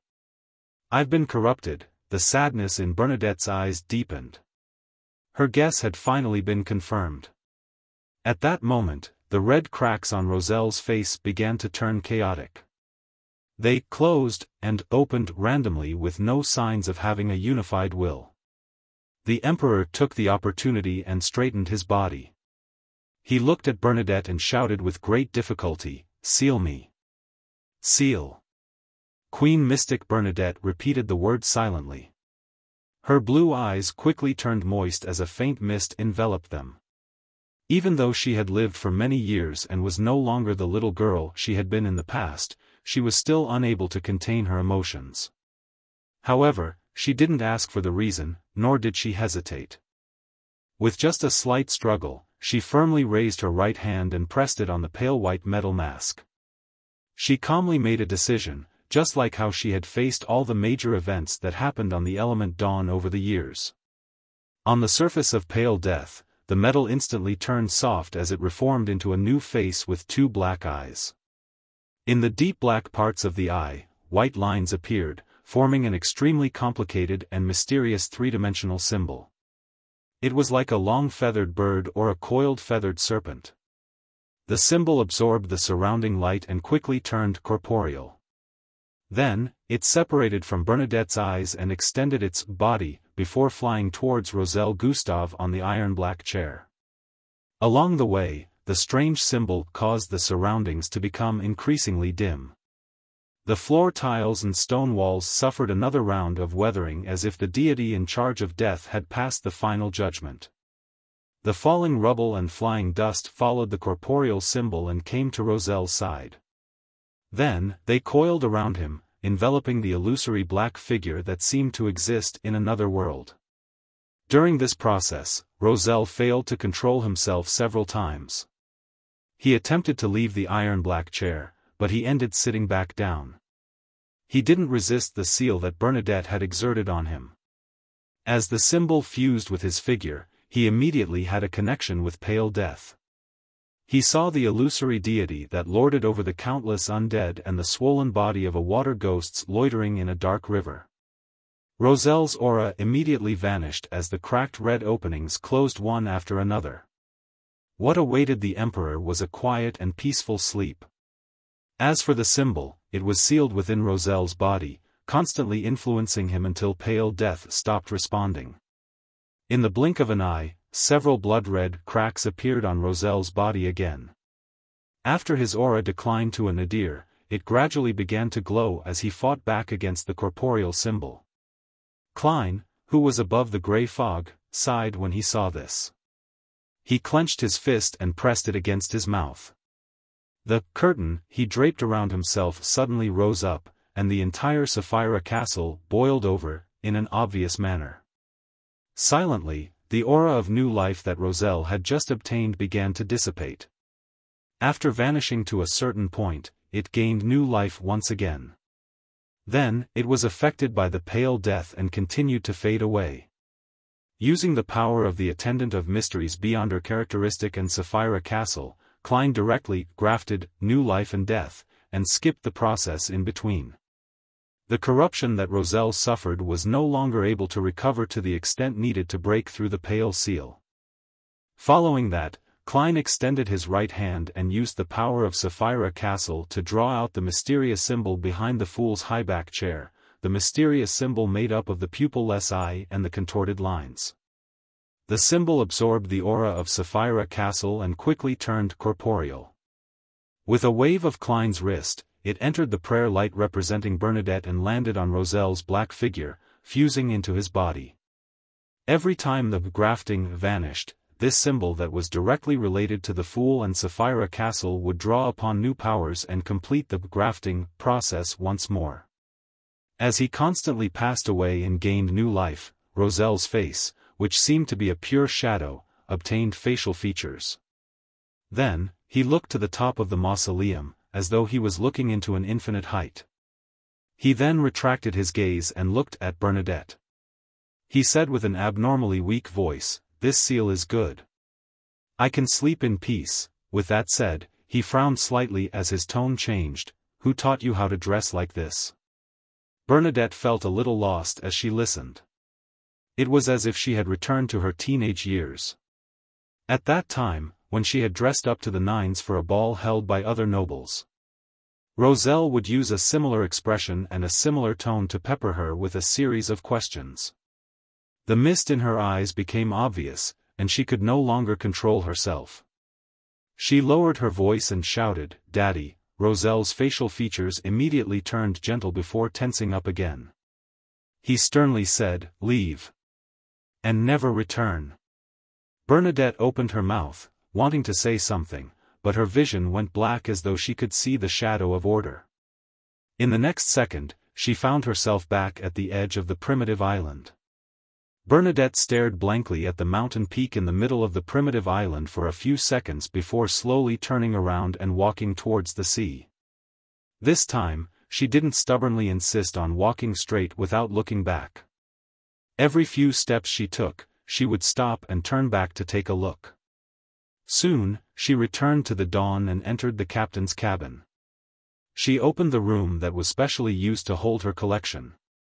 At a glance, Bernadette saw books, stacks of textbooks, clothes, and skirts. She saw the chess game that few people in the world knew, and the neat pile of wooden block toys. She leaned against the wooden door, slowly curled up, and sat on the floor. She raised her head to look at the dark sky outside the captain's cabin and pinched her lips with her right thumb and index finger. She whistled a melodious tune. It was a gentle, sweet, and sad melody that could calm people down. As the melody echoed, water beads fell from Bernadette's face and dripped onto the floor. After an unknown period of time, the captain's cabin was filled with a suppressed whimper. "Daddy."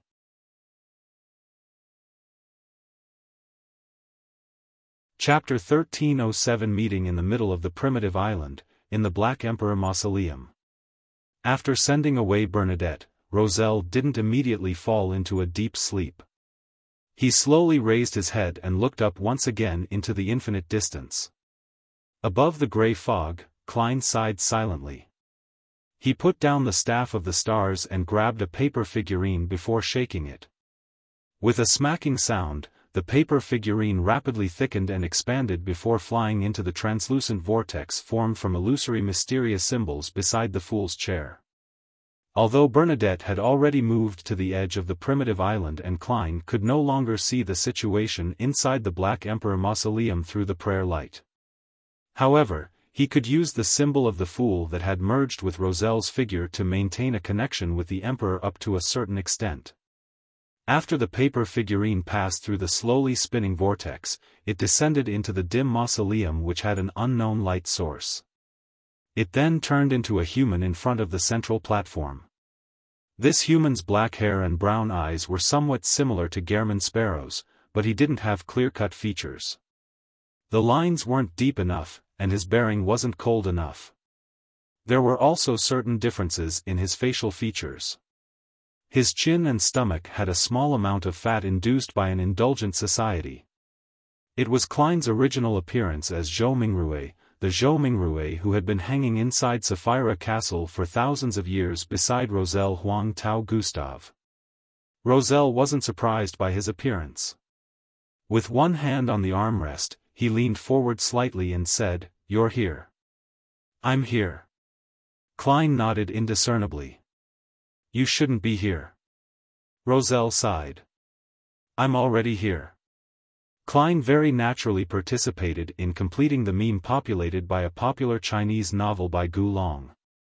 Having completely confirmed the origins of the fellow in front of him, Roselle returned to his normal sitting posture, chuckling as he said, "I originally planned on asking where you're from to see there's any need for regional discrimination, but after some thought, there's no need for that. We're all anachronistic miserable wretches without a home." Without waiting for Klein's reply, the Emperor's voice sank as he asked, "You know the truth about the apocalypse?" "Yes."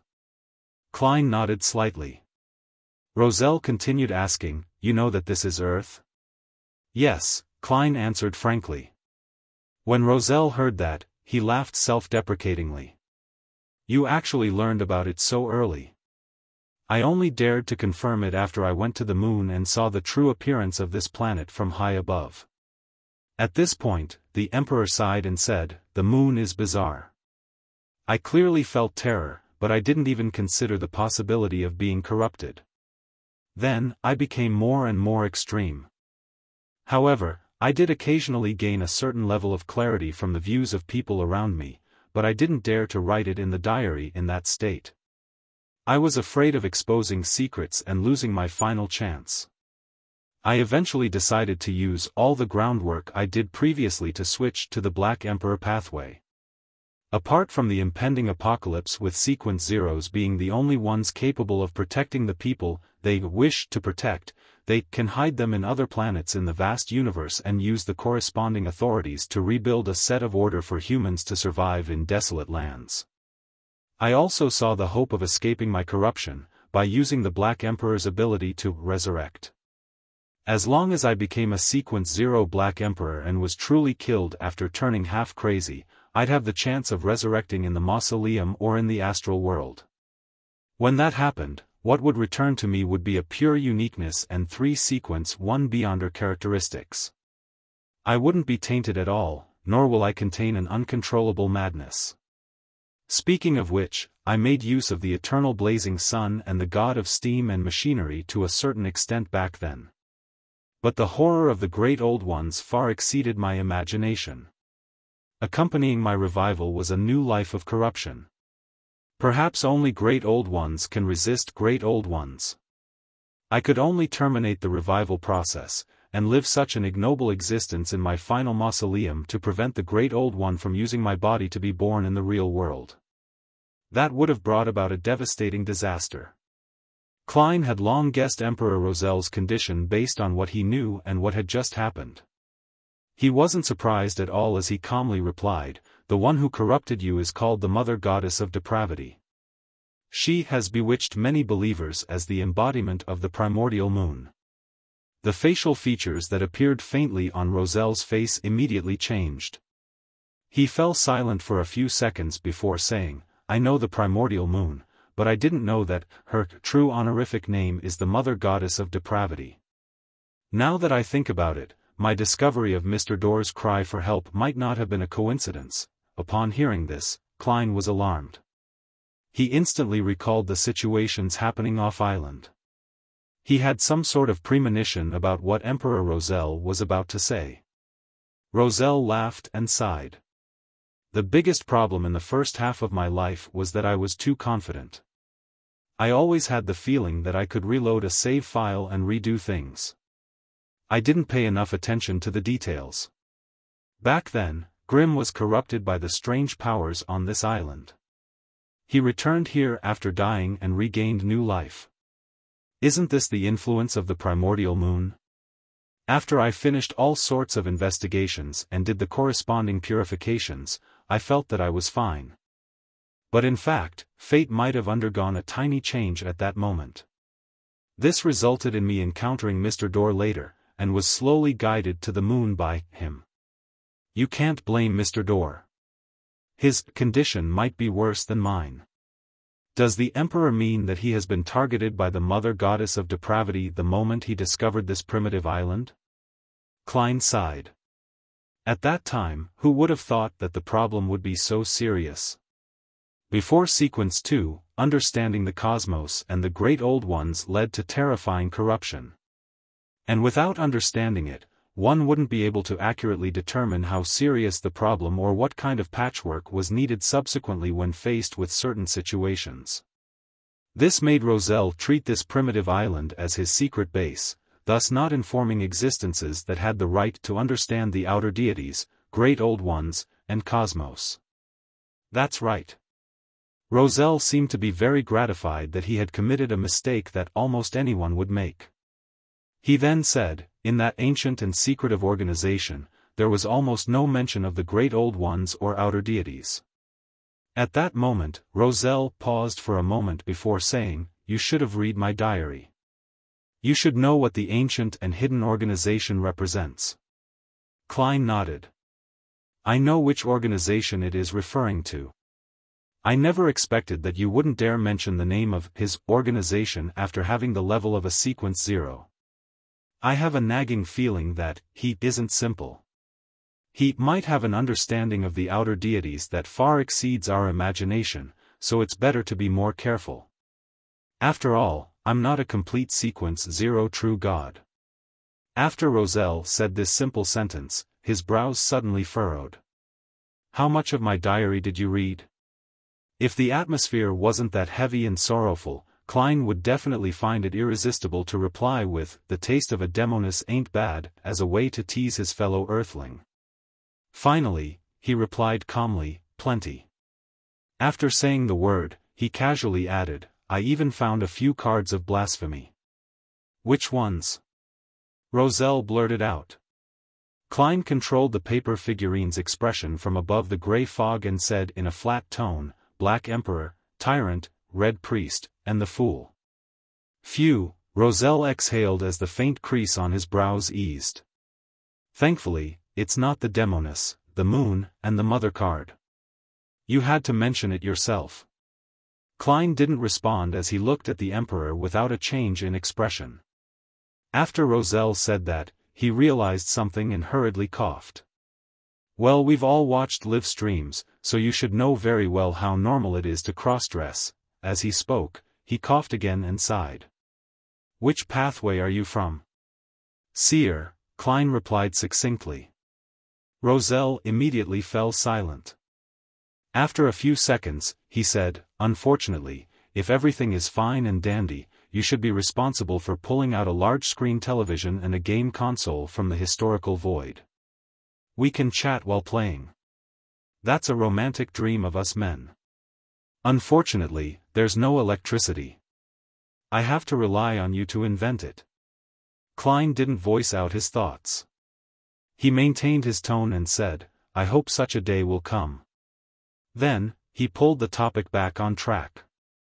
"I'm very curious why the card of blasphemy you created can't even be found by deities.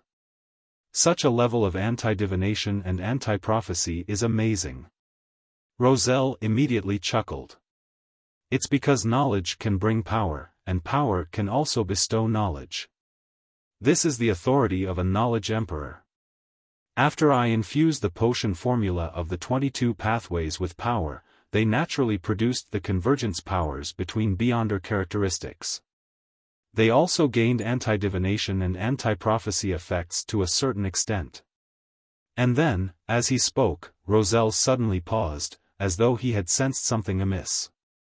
After 1 or 2 seconds, he said in an ethereal voice, "The creation of the card of blasphemy was a year before I held the Black Emperor ritual.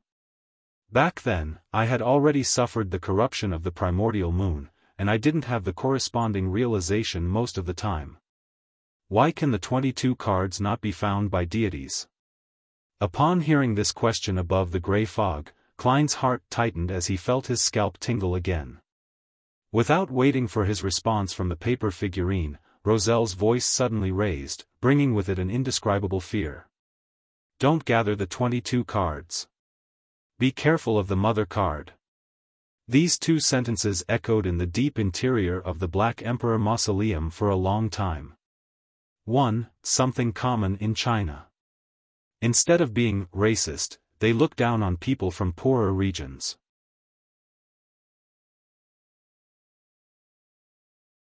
Chapter 1308 Goodbye. Above the gray fog, Klein's pupils instantly widened as he subconsciously looked down at the long model table in front of him.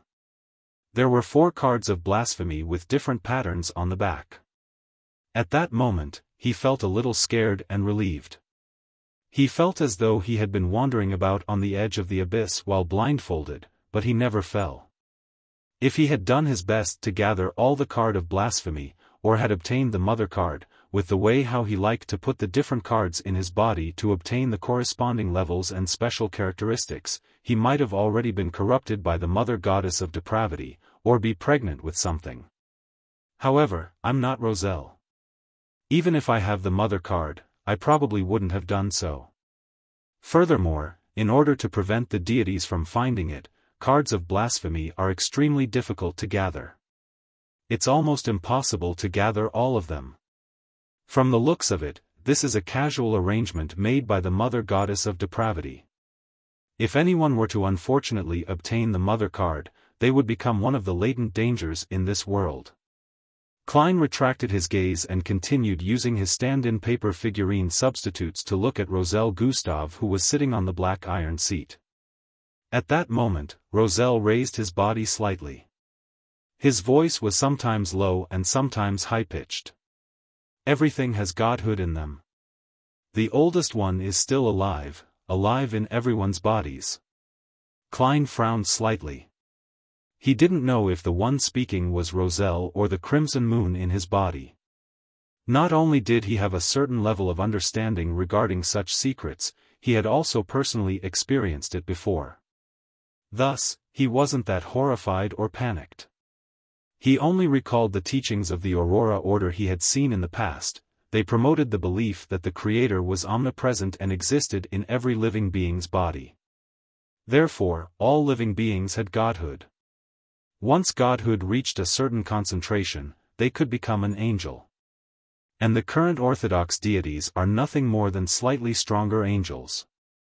To ordinary people, as long as one was able to grasp that the essence of life was a spiritual travel, and tempered one's mind, strengthen one's spirit, and find their own godhood, as well as fuse with more godhoods, one would be able to escape their mortal coils and become an angel. Back then, I felt that a cult like the Aurora Order had a complete set of mysticism and religious canon, just like the Orthodox churches, but now, I can interpret the truth underlying these words. From a certain point of view, it's true. The only problem is that after fusing with more godhoods, they might no longer be themselves. The true Creator actually placed the deepest secrets of this world into His teachings. Isn't He afraid that a believer might suddenly have an epiphany and learn of the underground corruption, eventually becoming a vessel for the oldest one's revival? This hanged man really is a little crazy. He doesn't have much rationality most of the time. Klein mumbled inwardly as he waited for Roselle to say more. 2 to 3 seconds later, Roselle, who had been in a cycle of slumber and the obtaining of new life, sat back on his iron-black throne. He panted and didn't say a word. Klein then controlled the paper figurine to say, "Which of the words that you have just said should be trusted, and which ones should I be wary of?" Roselle chortled. "Consider the answer yourself." Isn't that how you seers like to speak?" He didn't wait for Klein's reply as he continued, when I created the pale death mask, I sensed something. The death of the fourth epoch might not have completely perished. He might have left a hidden trump card for being revived. It might involve the river of eternal darkness. Death will definitely not die so easily. With that said, Roselle looked at Klein, who stood at the foot of the platform. Indeed, only by choosing the seer, apprentice, or marauder pathway can a transmigrator enter Sapphira Castle.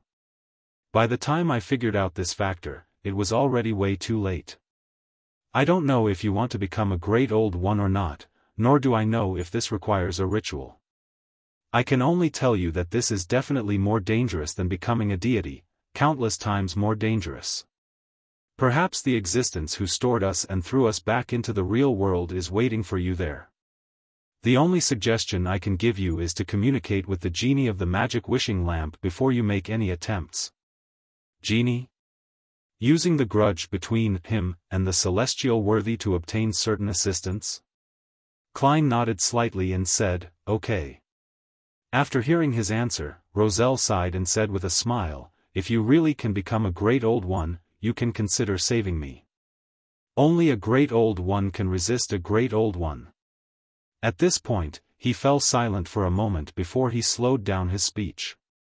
"If you can't completely free me from the corruption of the primordial moon after becoming a great old one, then remember to wipe my existence off the face of the world. Destroy this mausoleum, support the creation of a new Black Emperor, and prevent me from ever being revived." The light inside the mausoleum seemed to dim a little. Klein fell silent for 2 seconds before saying, "I won't forget that." Roselle fell silent. After a few seconds, he laughed self-deprecatingly.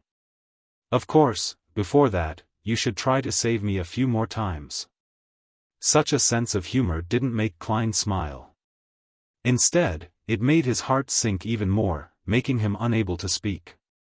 Roselle didn't continue the topic as he recalled. "My wife passed away a long time ago.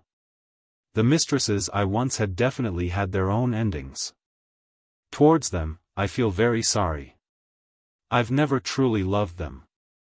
I only coveted their looks and the pleasure they gave me. I don't have any illegitimate children. Towards such matters, a Beyonder is quite aware of that. As for the time before I became a Beyonder, I believe those ladies definitely coveted my looks and body to enjoy such pleasures. They won't leave any trouble for themselves. My eldest son, Seal, should be dead for years. I don't know how many descendants he left behind. My second son, Bornova, would definitely be an angel now if nothing unexpected happens. I have complicated feelings for him.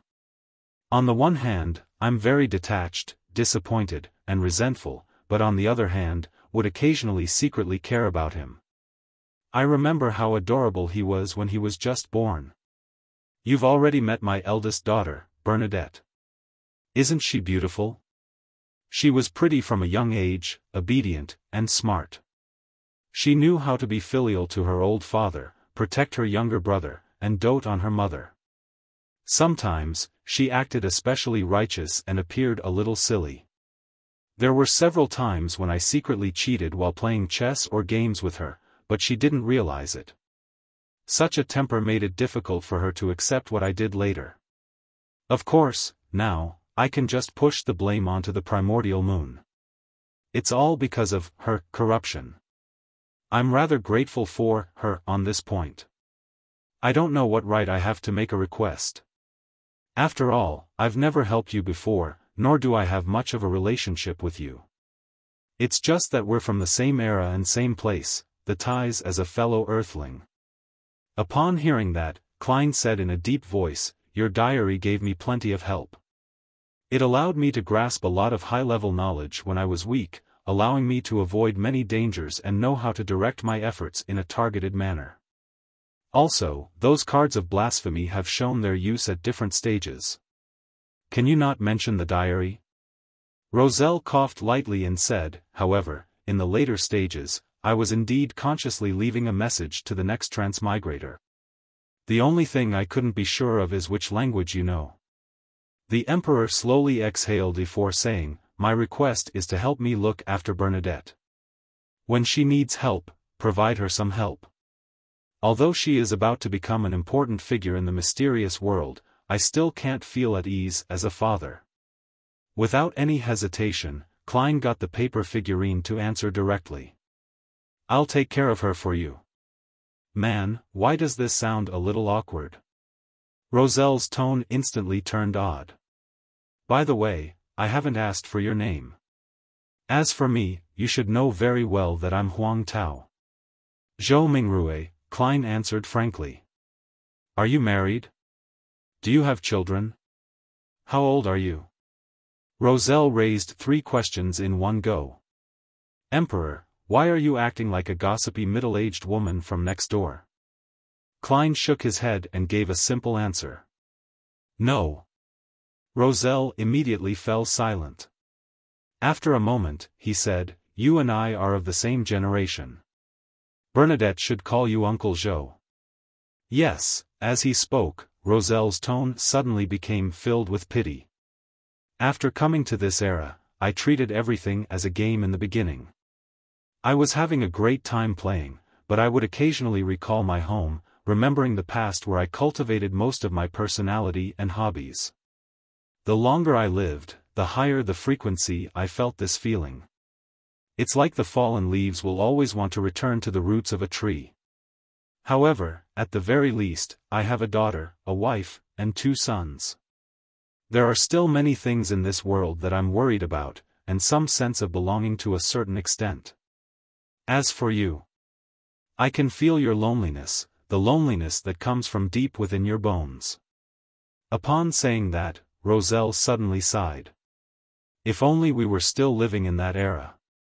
I'll go to work punctually every day and work overtime from time to time. Whenever I'm free, I'll visit my daughter's extracurricular lessons, pick her up, bring her home stuff my wife constantly reminds me about.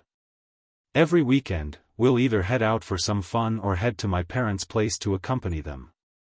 When one day I'm exhausted from life, I'll use an excuse that you as my friend are treating me. As men, we can sit by the street and eat some skewers, drink some alcohol, brag, curse our superiors, reminisce about the days of our youth, and urge you to quickly find a girlfriend. When I wake up the next day, I'll be able to have the zeal to continue facing life again." Klein listened quietly without interrupting the emperor's prattle. Roselle's voice gradually lowered as he smiled. "Goodbye, my friend. I hope we can really meet again one day."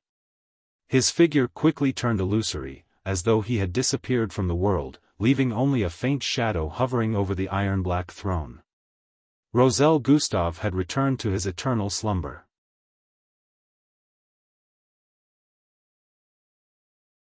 Chapter 1309 Additional Lessons. After circling the primitive island 3 times, the dawn finally made its way off into the distance which was perennially covered in storms.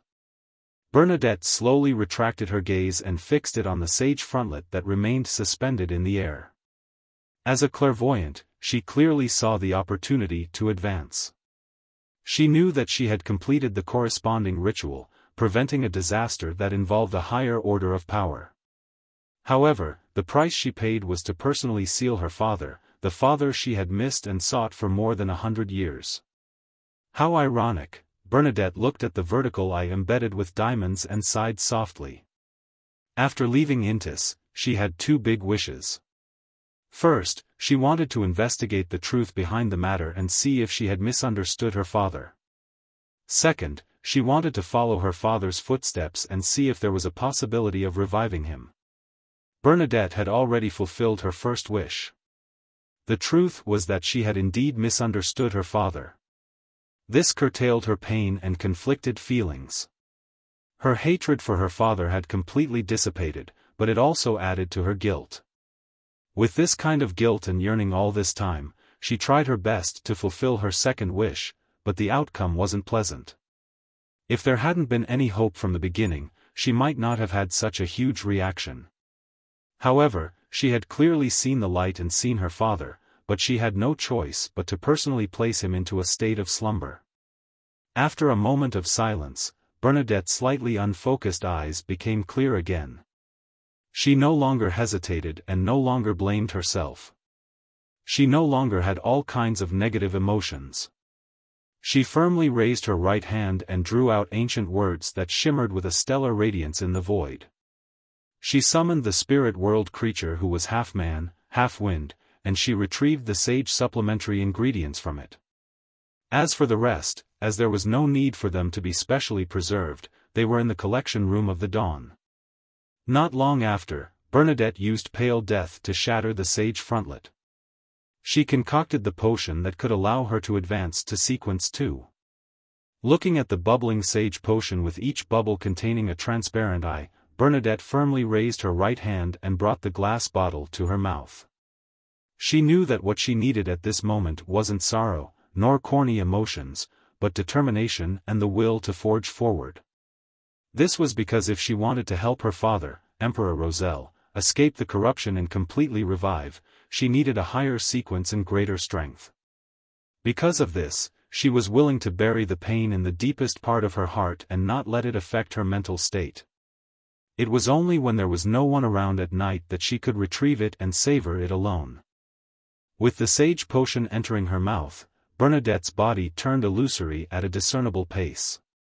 She broke down into thick and complicated knowledge, changing into an existence that was a flux of information.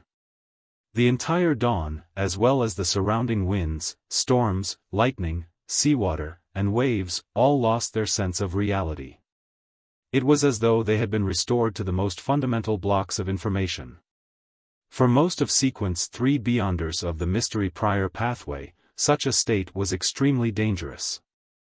If one's willpower wasn't strong enough, their luck wasn't good enough, and they weren't prepared enough, the knowledge that they had transformed into would be infiltrated by all kinds of information within seconds. They would be washed away, assimilated, and thus quickly lose consciousness. They wouldn't be able to reassemble their bodies, turning into a very strange and difficult monster to deal with in mysticism.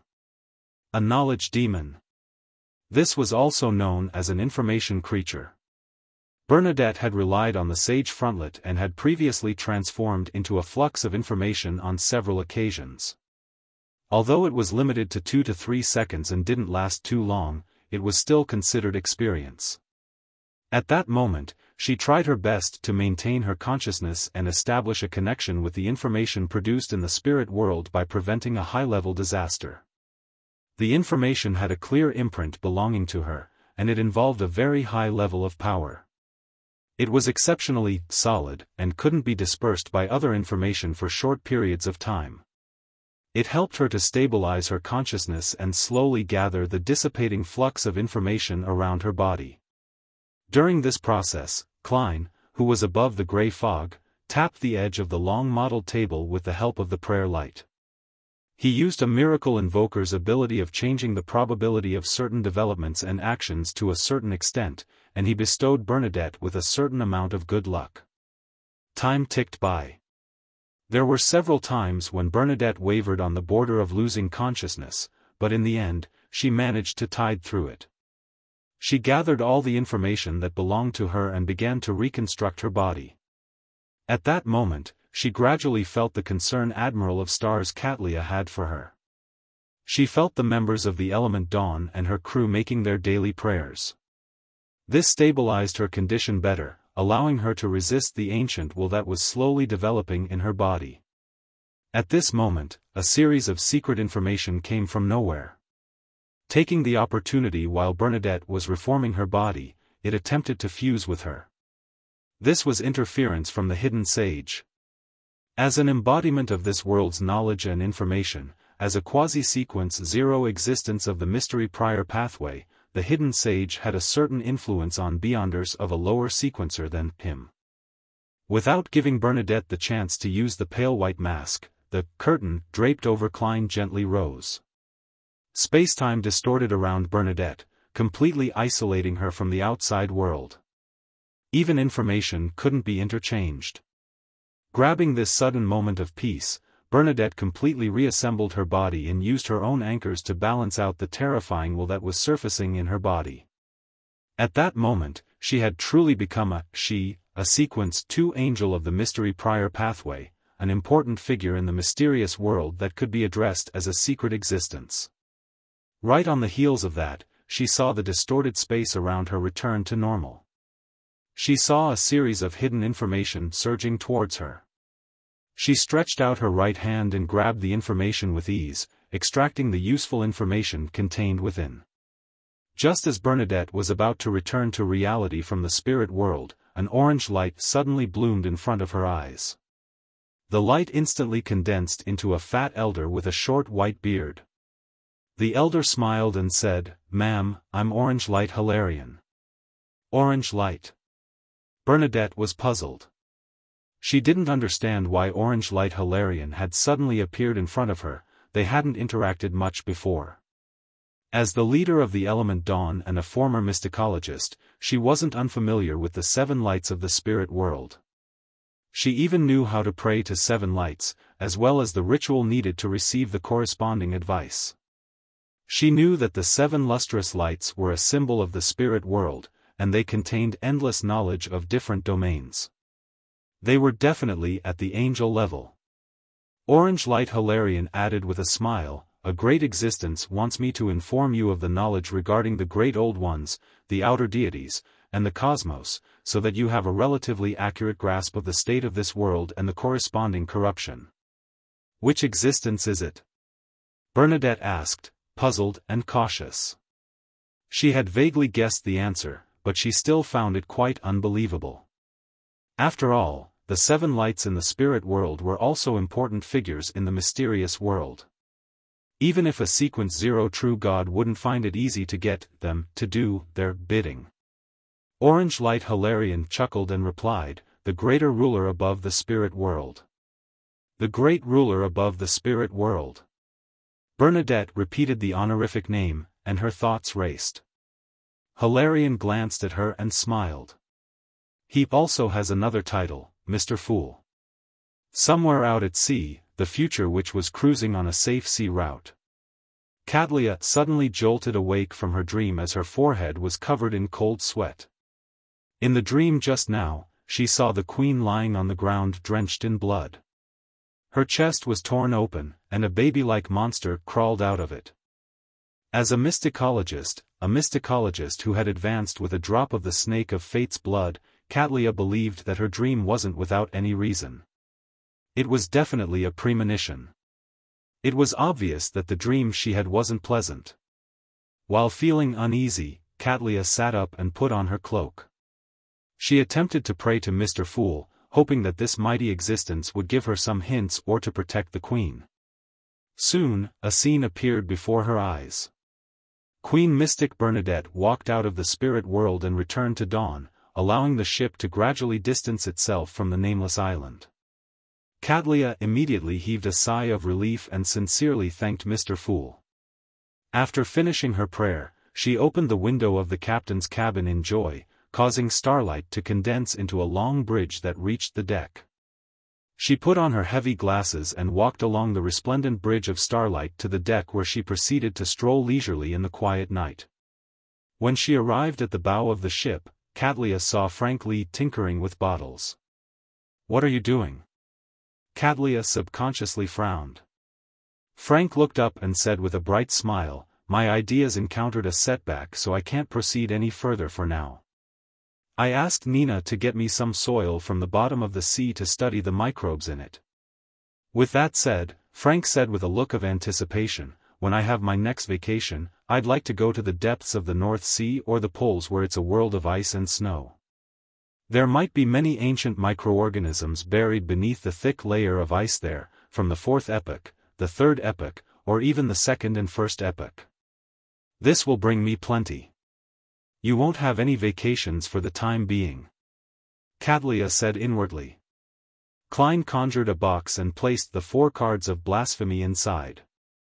After sealing them, he immediately returned to the real world and headed for the nearest Evernight Cathedral. He planned on informing the Evernight goddess in the form of a prayer of the hidden dangers of the card of blasphemy, reminding her to pay attention to such problems. He didn't want the Earth Mother, Lilith, to obtain the Mother card or the Moon card.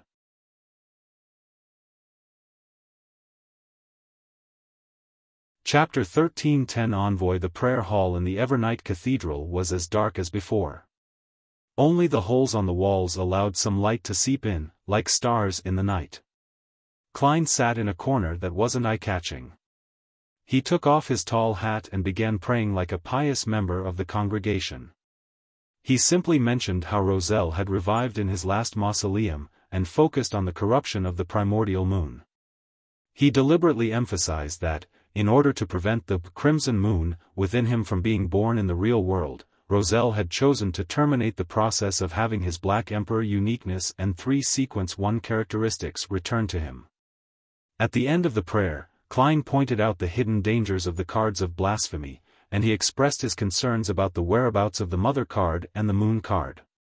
In fact, Roselle only mentioned the need to be careful of the Mother card and didn't mention the Moon. However, Klein knew that the 2 pathways of Earth and Moon belonged to the Mother Goddess of Depravity. Therefore, to be cautious, he specially added the Moon card. This was also the main reason he was worried about Earth Mother Lilith. Compared to most of the 22 pathways, the high-sequence Beyonders of the Planter and Moon pathway had a huge advantage. That was that they didn't need to worry about the primordial one from awakening in their bodies. They didn't need to worry about dissociation from approaching the world underground. This was because the Beyonder characteristics they possessed didn't directly come from the primordial one, which led to no corresponding mental imprint. However, if they were to directly go underground and enter the Chaos Sea, no matter who it was, they would encounter corruption. It was just that the extent would be different. This advantage was very likely due to the fact that the sanguine ancestor Lilith was more special than the other ancient gods. After all, she didn't need to divert a large part of her energy to resist the will of the primordial one awakening within her. And back then, the invisible barrier protecting this world was still sufficiently sturdy, separating the Mother Goddess of Depravity and the other great old ones from Earth, making it difficult for them to exert too much of an influence on the situation inside. But with the passage of time, this advantage gradually became a problem. As the underground corruption became weaker and weaker, the invisible barrier also became weaker and cracks began appearing. Under such circumstances, Earth Mother Lilith's situation became worse. This was because she was facing the intrusion of the Mother Goddess of Depravity that was ever increasing in potency and terror. In this aspect, the original creator, the oldest one, who was dead, was definitely inferior to the living Mother Goddess of Depravity. Considering how outer deities who had transcended sequences had an influence on Beyonders from their own pathway, Klein felt that he couldn't afford negligence on such matters. After he finished his prayer, he waited for nearly 5 minutes. After confirming that there was no response, he stood up, put on his wandering magician's tall hat, and walked out of the cathedral that belonged to the Evernight. To him, this was mainly a disclosure obligation. As for what the Evernight goddess planned to do with it, or if she would remind him of certain matters, it was beyond his control. In short, Klein could only temporarily believe that the Evernight goddess knew the relative importance of matters. Backlund, at the Harvest Church south of the bridge.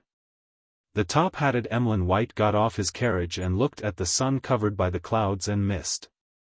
On the way to the entrance of the cathedral, he gently rotated the ring on his left hand, as if to flaunt his identity. The ring was semi-translucent in color, as though it was made from light red amber. There was a blood-red gem embedded on its tip, a reward Emlyn had received a long time ago, Lilith's ring. After becoming a demigod, Emlyn could suppress the effect of bloodthirst from the ring to a certain extent. Every day, he only needed to drink 3 bottles of human blood to be immune to the corresponding negative effects. Therefore, in order to showcase his special identity as the ancestors blessed, he began wearing this ring permanently. After entering the Harvest Church, Emlyn automatically removed his top hat. At this moment, Cosme, Ernst, and the other sanguine in Backlund, who were waiting for Bishop Yatrovsky, stood up one after another. Looking down at the aisle, they greeted softly, "Good morning, my lord." Emlyn looked ahead and nodded indiscernibly. "Is Mistral still not here yet?" Count Mistral set up a chapel at home, Ernst simply explained. Emlyn didn't comment on this. He walked forward and casually said, he will still have to come when Mass is held. He looked around before saying, where's Bishop Yutravsky? The bishop is waiting for you behind. The church's envoy has arrived. Ernst controlled his facial expression as he answered Emlyn's question politely. The church's envoy. Emlyn rotated the light red ring on his left hand and walked to the back of the cathedral. Soon, he saw Father Yutravsky and the slightly curly black-haired envoy, the church with a tall nose and deep eyes. This is the Archbishop, His Grace Loreto, Father Yutravsky introduced the envoy to Emlyn. He stood by the window, blocking most of the light. Good morning, Your Grace, Emlyn replied with the etiquette of the Church of Earth. Loreto smiled and spoke in rather awkward Loanese. There's no need to address me as Your Grace. Although you aren't an archbishop, you have the status of an archbishop. From today onwards, you will be a hierophant, a high-ranking deacon of the church. You will be in charge of the sanguine matters in Backlund. Without giving Emlyn any time to digest this information, Loreto continued, I came to Backlund under the Holy See's orders. I'll tell you everything that needs to be taken note of within the church. Please speak, Emlyn suppressed his glee and said politely. Loreto's expression immediately turned serious. First of all, the most important point is that, be it the clergymen of the church or the believers of the Earth Mother, as long as you claim that you have obtained a revelation, they are individuals who have been enticed by demons, with no exceptions. If anyone reports something like this to you, or if you have obtained a revelation personally, please inform Bishop Yutravsky as soon as possible and report it to the church. Father Yutravsky didn't mention this before. This request sounds very strange, as though there's some suspicion. Emlyn frowned as he looked at Father Yutravsky, who was standing by the window. The bishop never said anything about taking note of such matters. Before he finished his sentence, Emlyn suddenly realized that he came off as criticizing Bishop Yutravsky, but he couldn't find any better explanation in his haste. Almost at the same time, he understood what was odd about what Archbishop Loreto had said. This was telling everyone that the Earth Mother you sensed isn't the real Earth Mother. This is saying that a large number of the revelations a sanguine received from the ancestor are fake. It's from demons or evil gods. The look in Emlyn's eyes sank as he tried to maintain his composure. At this moment, Loreto didn't mind and smiled. Bishop Yutravsky didn't tell you because he didn't know either. Father didn't know. In that instant, Emlyn actually felt a little sympathetic towards Bishop Yutravsky. He felt that as a Phasacian, a hierophant who had changed faith in his later years, he had been ostracized by the other members of the Church of Earth. Sensing the change in his gaze, Loreto added, that's because he's a blessed. He doesn't need to care about the temptation of demons and evil gods. Bishop Yutravsky nodded and said calmly, the revelations of Earth Mother are in her Holy Bible, in those lines of teaching. Anything other than that is heresy. Emlyn was somewhat puzzled, but he couldn't think of any question. He grunted and said to Loreto, then what is the second point that needs paying attention? Loreto made his expression turn serious. If you receive a revelation, don't blindly believe it. Please immediately seek confirmation from Bishop Yutravsky. Why? Emlyn was puzzled. This was basically telling him that the only response he would receive was either from evil gods or demons. Loreto deliberated over his words and explained in detail, in this world, there are many evil existences. They will pretend to be deities, and bewitch the clergyman in an act of enticing believers. That's because the two main pathways of the Church of Earth Mother are related to life. Therefore, the effects they receive are more severe than the other churches. From time to time, there are people who will take the wrong path and attempt forbidden life experiments, thus, slowly degenerating. In order to prevent such a development, we reorganized the Church a long time ago under the guidance of the Mother's will to establish the system of a favored and blessed. Favored and blessed. Emlyn's understanding of the Church of Earth was limited to the Holy Bible and part of the Scriptures. He was momentarily at a loss. He had never taken the initiative to ask Father Yutravsky about the Church of Earth Mother.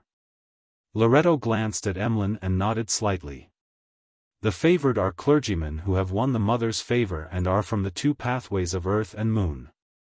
The blessed refers to people who have obtained the Mother's blessing and are from other pathways. The latter is less affected by the demons and evil gods. It can help us verify the authenticity of the revelations. Under such circumstances, even if it's a decree issued by the Holy See, there has to be at least a second-in-command favored. Otherwise, it can be regarded as null and void. As he spoke, Loretto took out a document and unfolded it in front of Emlyn. Apart from what the Archbishop had just said, it included the details of him accepting the mission and appointment as an envoy. At the end of the document, there were a few names. The first was from the Holy See of the Church of Earth, Matriarch Roland, and the rest were all names that Emlyn didn't know. He barely recognized the last one to be Father Yutravsky. Father Yutravsky's handwriting is really ugly.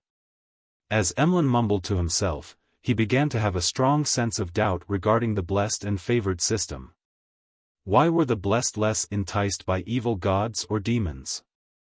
Why were they able to verify a revelation, but the favored couldn't? As his thoughts raced, Emlyn suddenly noticed a detail: the blessed aren't from the two pathways of Earth and Moon. Therefore, the problem didn't lie in the favored, but the two pathways themselves. Emlyn vaguely felt that his guess was the truth.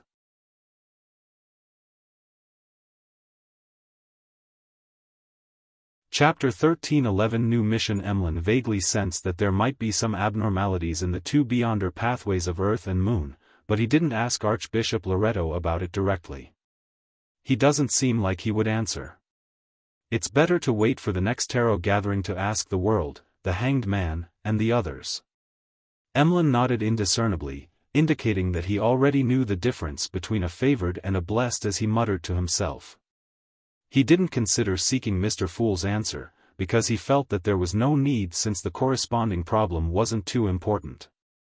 After all, the sanguines dukes, marquises, and counts were still alive and well, and there hadn't been any particularly negative news regarding the Church of Earth Mother. At the same time, his previous guess also made Emlyn connect these to the influence the primordial moon, an existence which was perhaps an evil god or a high-level devil in disguise, had on the moon pathway.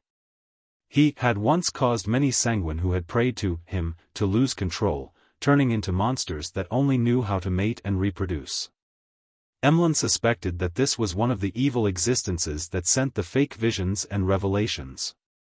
With no more questions from him, Loretto put away the document in his hand and thought for a moment before saying, "This is the problem that requires special attention. In addition, I hope that you can set up 3 to 5 Beyonder teams in Backlund. They should mainly be members of the Sanguine." Emlyn was always law-abiding. The only crime he did was steal blood at the hospital. He subconsciously raised his question: does the Church of Evernight and the Church of Storms have any objections? Loretto said with a benevolent smile, this was a request from them. As most of the forces of the Church of Steam have withdrawn, there is a lack of official Beyonders in Lone. Although the Church of Evernight and the Church of Storms have also recruited a group of machinery hive mind members who don't wish to leave Lone, and the lower-ranking clergymen, they are ultimately just a minority. Furthermore, they still need to handle the purge in Faysac and the independent colonies overseas. Therefore, they hope that they can provide some help. This is quite beneficial for our proselytizing in Lone. However, you have to remember that, here, we have to restrain ourselves. We can't freely proselytize.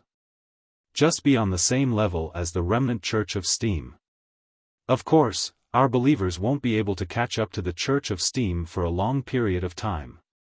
This requires a generation, 2 generations, or even 3 generations of effort. Yes, maintaining the present scale and having a certain degree of development is enough. It's too troublesome to proselytize. Emlyn heaved a sigh of relief and calmly replied, "Okay. In the Sonia Sea, city of generosity, Byam. Alger wore a bishop's robe embroidered with symbols of lightning and waves. He wore a metal storm sacred emblem and stood at the peak of the coastal mountain range, looking out at the other side of the forest. There were very few trees there. The surrounding hills and short mountains had been flattened, revealing a hidden harbor. It was a private harbor that belonged to the resistance. It was definitely not comparable to Byam's port, but it was of medium size, enough to sustain many people's lives. A city with an unconstrained and crude style had been built near the harbor. The city wasn't huge, probably only 1/5 the size of Byam or smaller. In the center were 2 towers. One was a spire, the other steeple. They were all strangely silver, reflecting blinding light under the sun. Surrounding the twin towers were many paved roads made of cement. They led to buildings that were mainly made of stone or were connected to open squares and training grounds. The green trees lining the sides of the street exuded a feeling of grandeur. Alger knew that the city didn't only consist of residents from the City of Silver, but also people from Moon City. Many of the latter were extremely deformed. They were temporarily unwilling to interact with Byam, as well as the residents of the other cities on the island. They only purchased their necessities through the people of the City of Silver. It was said that they planned on building a city that belonged to them deep in the forest, and would only leave a path to the new City of Silver. These are all believers of Mr. Fool. I'll have to slowly integrate them into the entirety of the Rorstad archipelago. For now, I'll temporarily not disturb the deformed and allow the residents of the City of Silver to bring normal-looking Moon City residents to Byam.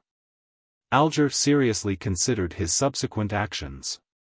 After settling down the residents of the City of Silver and Moon City, he had actually completed the mission that Mr. Fool had given him.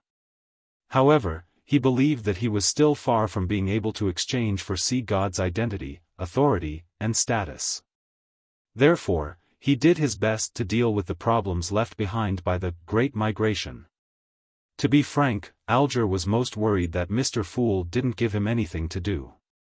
If that happened, he didn't know how long it would take for him to make enough contributions.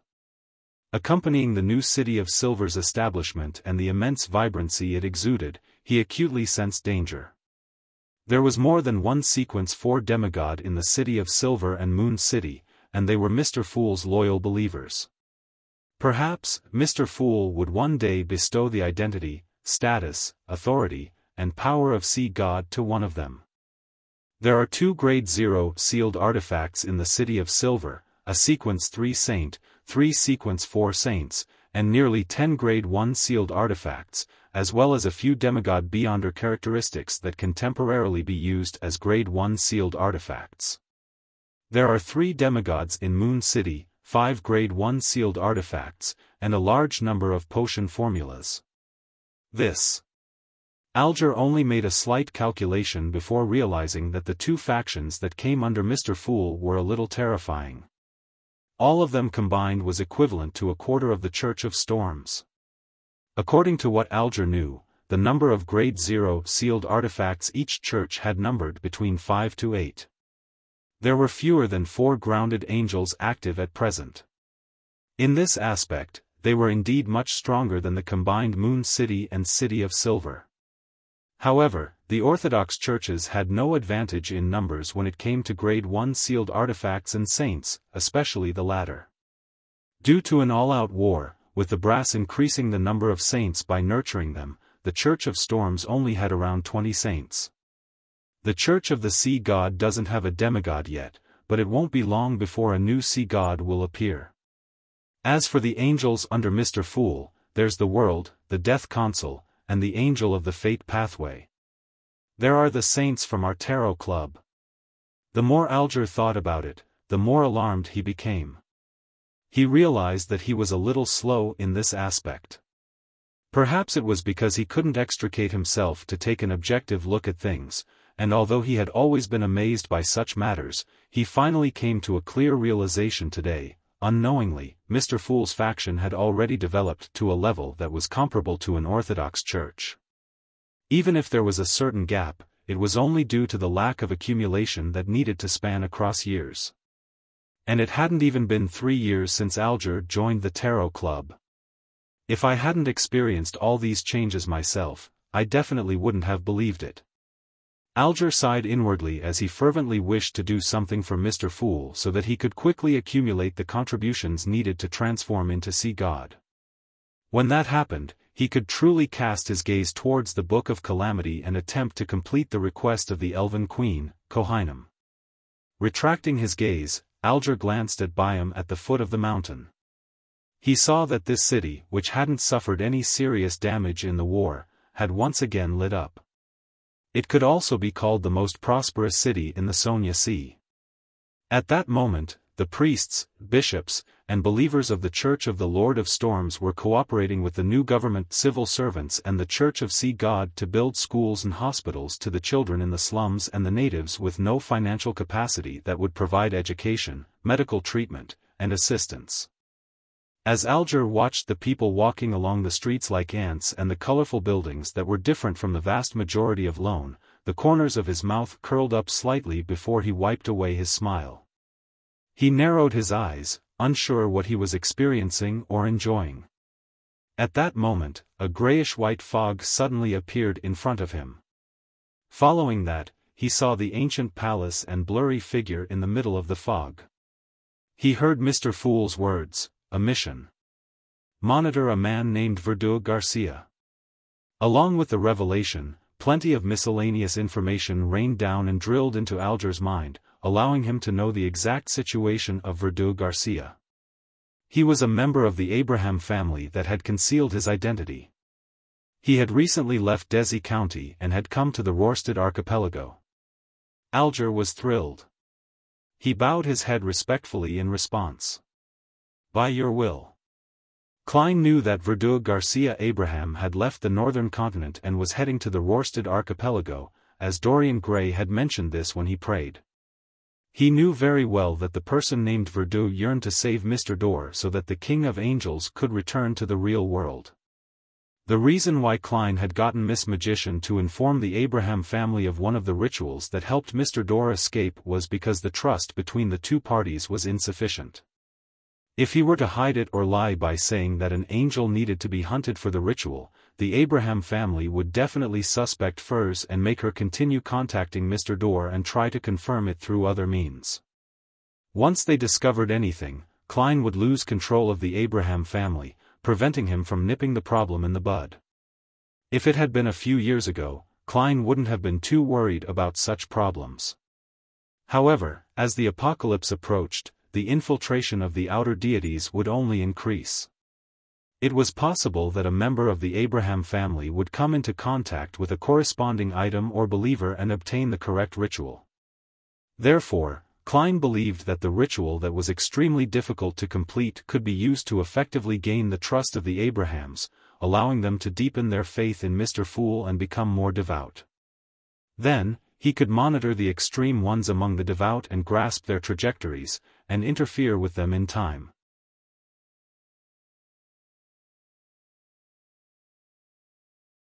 Chapter 13-12 Fully Automatic Wishing Machine Mid-Seashore, Limon City. Jasmine wrapped a scarf around her face and exited the apartment. She had heard that the annual Limon Carnival had begun, so she wanted to visit it at the municipal square. Because of the war last year, the carnival hadn't been held. This had greatly disappointed Jasmine. After that, she suffered the greatest trauma in her life. From then on, she hid at home and didn't dare to go out. Perhaps it was because she had been confined at home for too long, one that was very cramped. Jasmine had been eager to go on the streets recently. She wanted to walk around just like she did in the past. As she turned her gaze, she saw her reflection in the large glass window by the side of the street. Her figure was pitch black without any other color. Her long dress reached her ankles, and the veil of her hat covered half of her face. From the bottom of her eyes to her neck, there was a scarf wrapped several times around her neck. Both of her hands were wearing a pair of knitted gloves. This was completely different from the cheerful and lively Jasmine in her memories. In the previous war, a cannonball had destroyed her original home and resulted in a fire.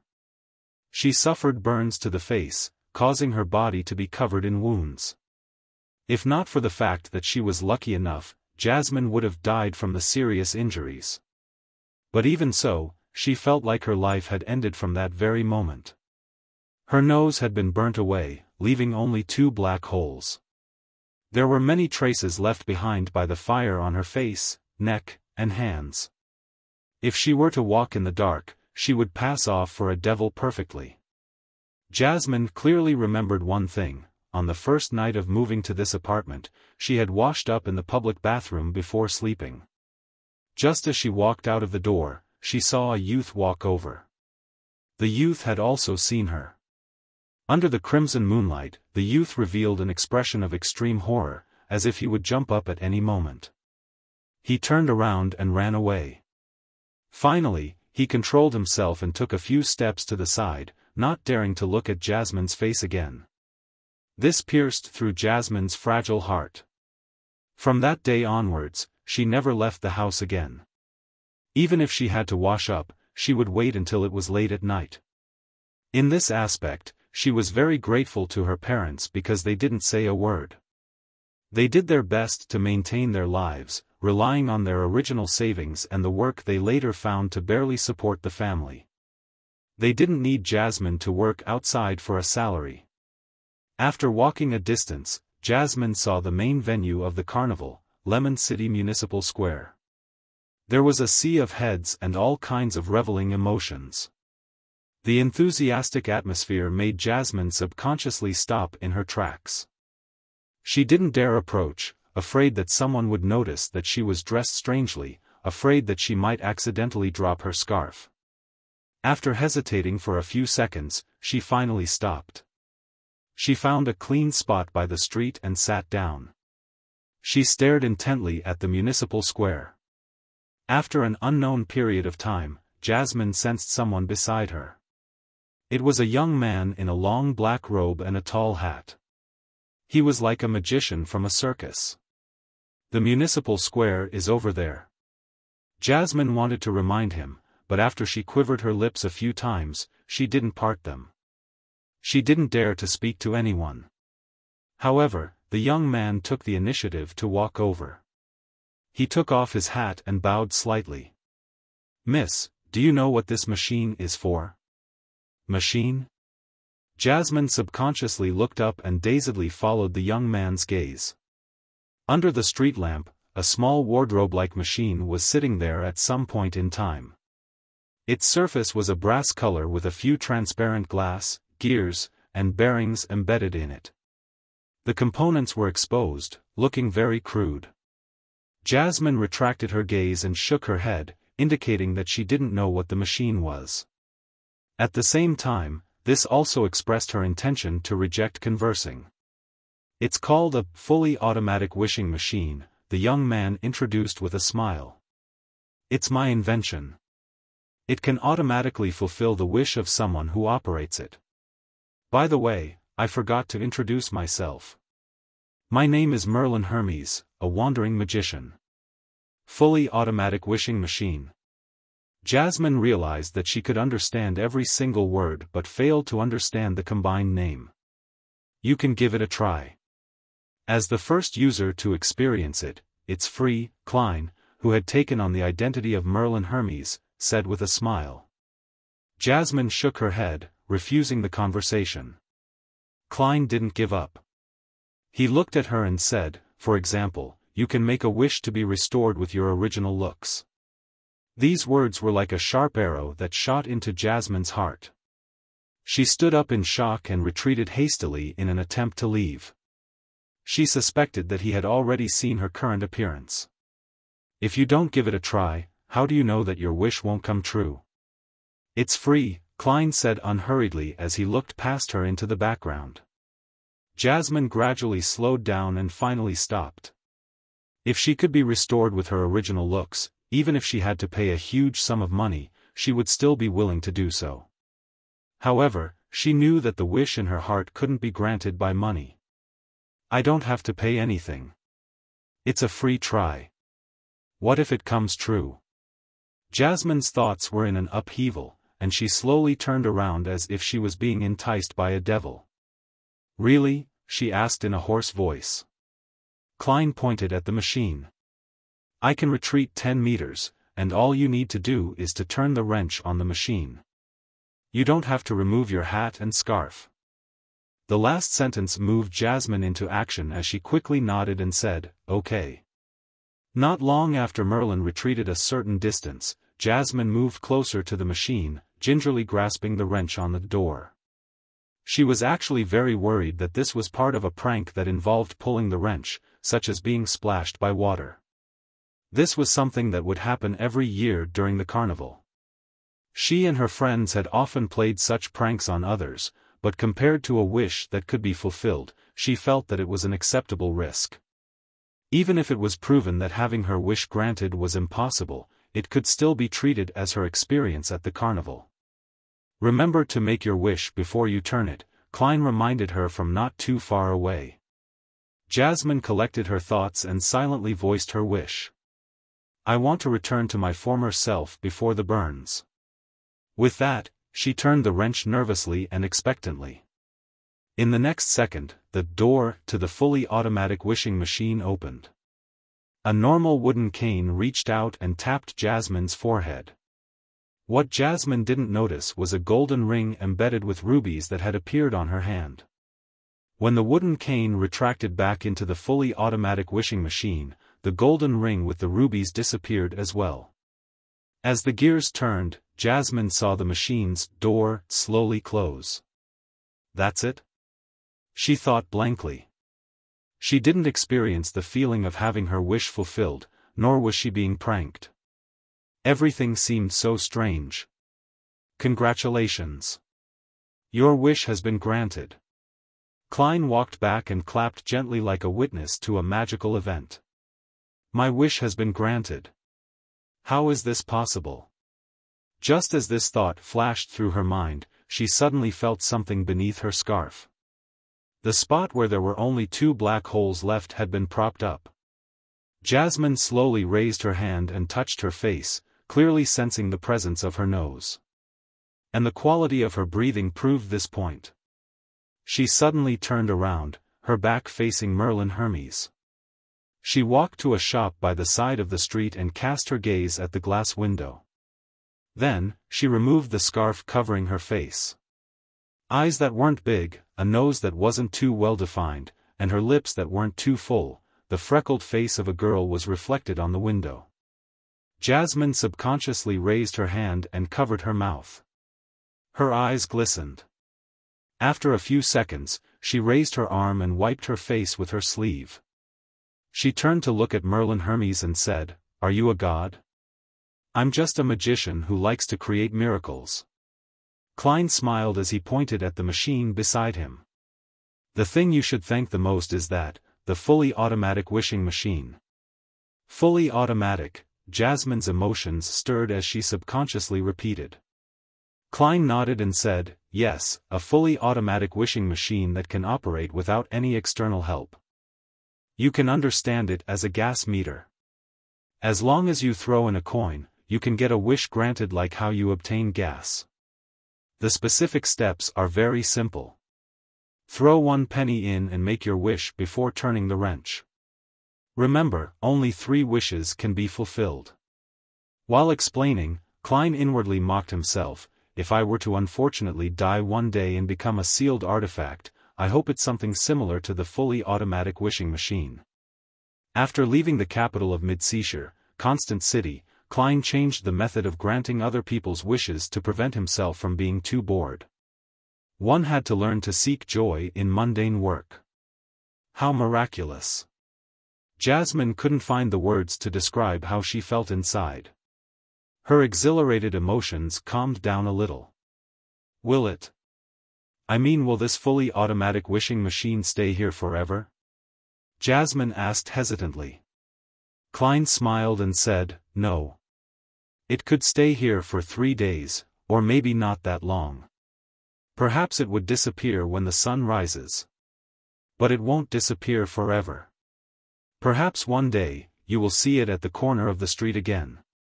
Jasmine's mind was in a mess and she was unable to sort out her thoughts.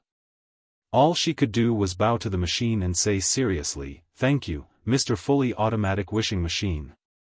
Then, she bowed at Klein. "Thank you, Mr. Hermes." As soon as she said that, Jasmine recalled the words Merlin Hermes had just said. Filled with anticipation, surprise, and embarrassment, she asked, "3 wishes can be granted?" "Yes, but it won't be free in the future. You will need to pay a penny," Klein replied, unfazed by the question.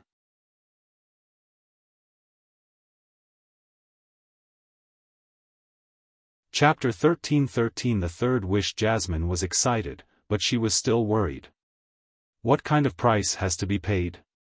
From her point of view, a prior free attempt didn't mean that the subsequent wishes were without a price.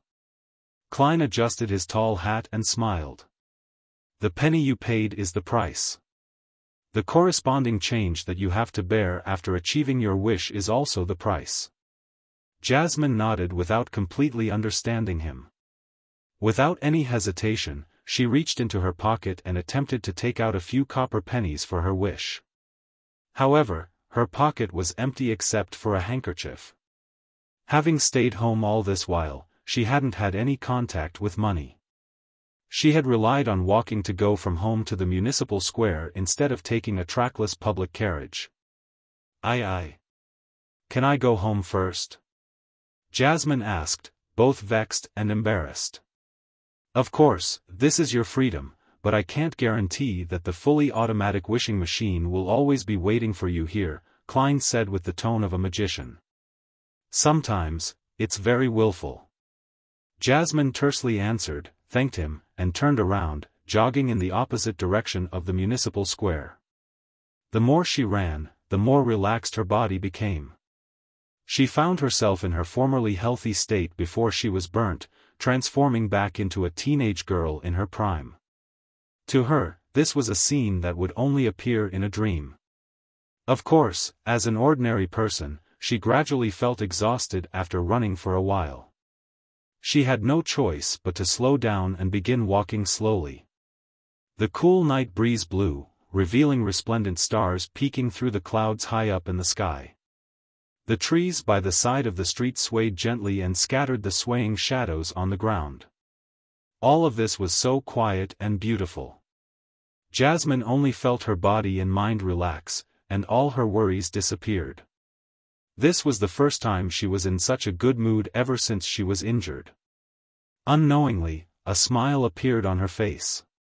After walking for about 5 minutes, she suddenly heard someone shout her name.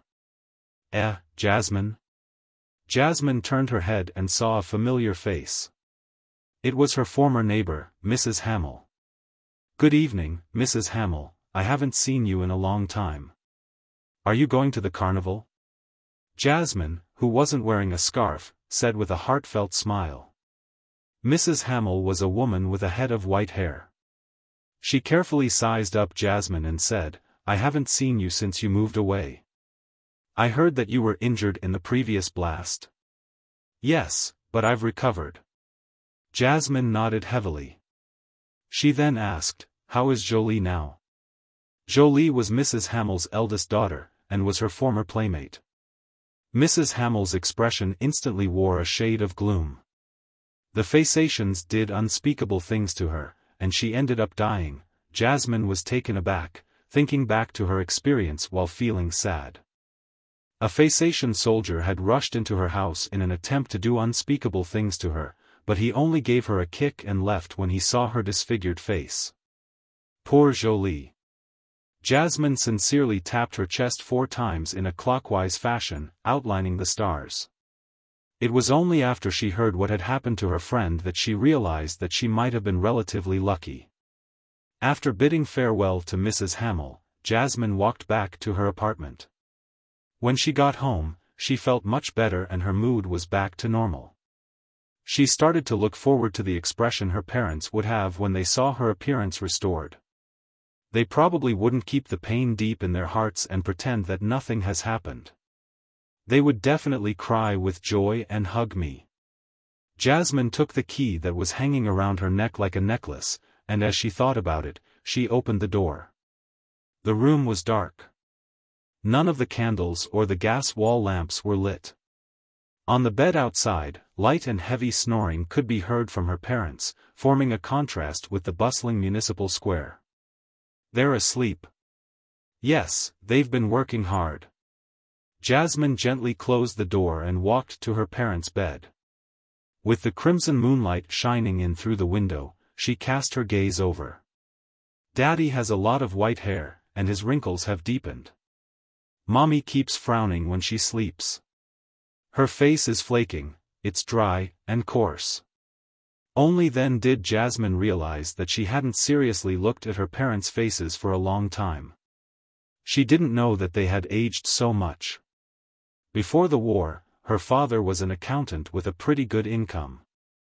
They could afford to rent a terrace house and allow his wife to not work so as to focus on taking care of the family. But now, he could only work at textile factories and do all kinds of strenuous labor. Jasmine's mother had no choice but to leave her family and become a textile worker. Daddy's health is getting worse and worse. He's always coughing, but he has passed the recent civil servant unified examination.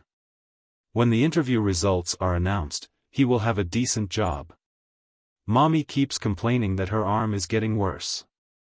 Jasmine looked at her parents intently and didn't wake them up. She had already thought of her second wish.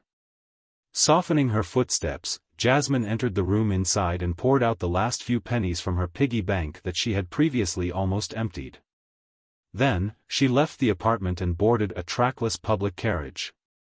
She was afraid that the fully automatic wishing machine would be gone if she delayed any further. At that moment, there were a lot of passengers on the public carriage. Most of them were heading to participate in the carnival. Jasmine looked around and saw that there were no seats, so she had no choice but to support herself as she stood on the aisle, squeezing with plenty of people. 10 minutes later, she reached her stop and turned into that street. When the brass-colored machine embedded with a few pieces of glass appeared before her eyes, Jasmine silently heaved a sigh of relief and quickly approached. During this process, she surveyed her surroundings and didn't find the magician by the name of Merlin Hermes. It really is fully automatic. There's no need for him to be by my side. Jasmine muttered in puzzlement. She didn't waste any time. She took out a penny and placed it inside the fully automatic wishing machine. I wish for my parents to be healthy again. I hope that my family will become rich.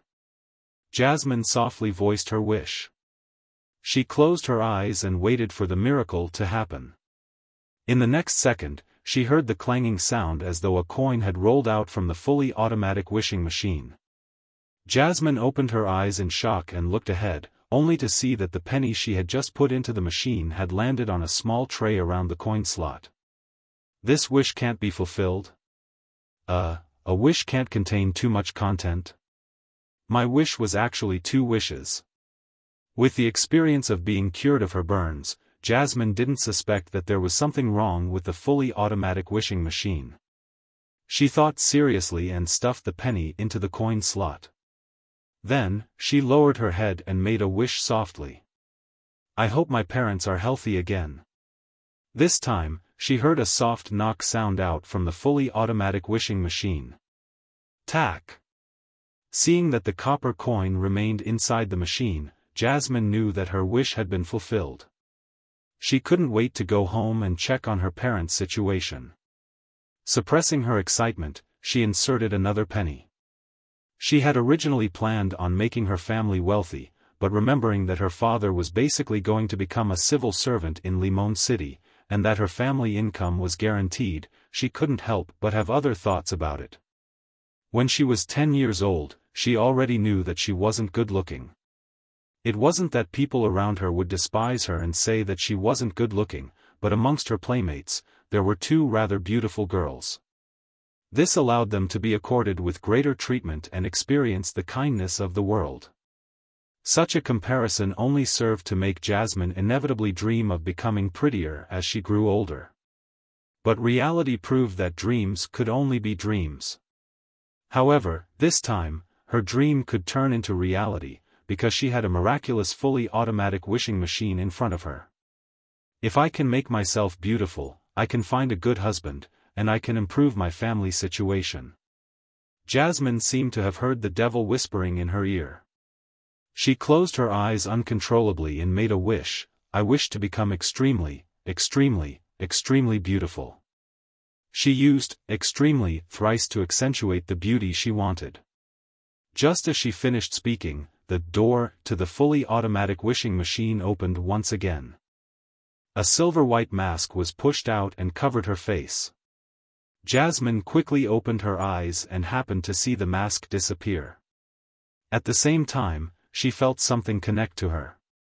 She turned around in anticipation and once again walked to the shop by the side of the street. Using the light from the gas lamps and the glass on the window, she saw her current appearance. For a moment, Jasmine couldn't describe the exact changes in her facial features and outline. All she knew was that at this moment even she was mesmerized by her beauty. Her nose had become sharper and her lips had become fuller. Her eyes became bigger and limpid. Her skin was as tender as milk pudding. She only had slight similarities to her previous self. Is this a miracle? Jasmine couldn't help but let out a heartfelt sigh of amazement. She looked at herself, intoxicated. It took her great effort to finally retract her gaze before bowing at the fully automatic wishing machine. Following that, she walked towards the public carriage stop. On the way, eyes kept turning to look at her. Bang! A man, who was too focused on her, slammed into a gas lamp post. Jasmine pursed her lips into a smile. Without a word, she boarded the trackless public carriage. There were still many people on board, and all the seats were taken. Just as Jasmine was trying her best to find a spot, several men lifted their buttocks and straightened their bodies.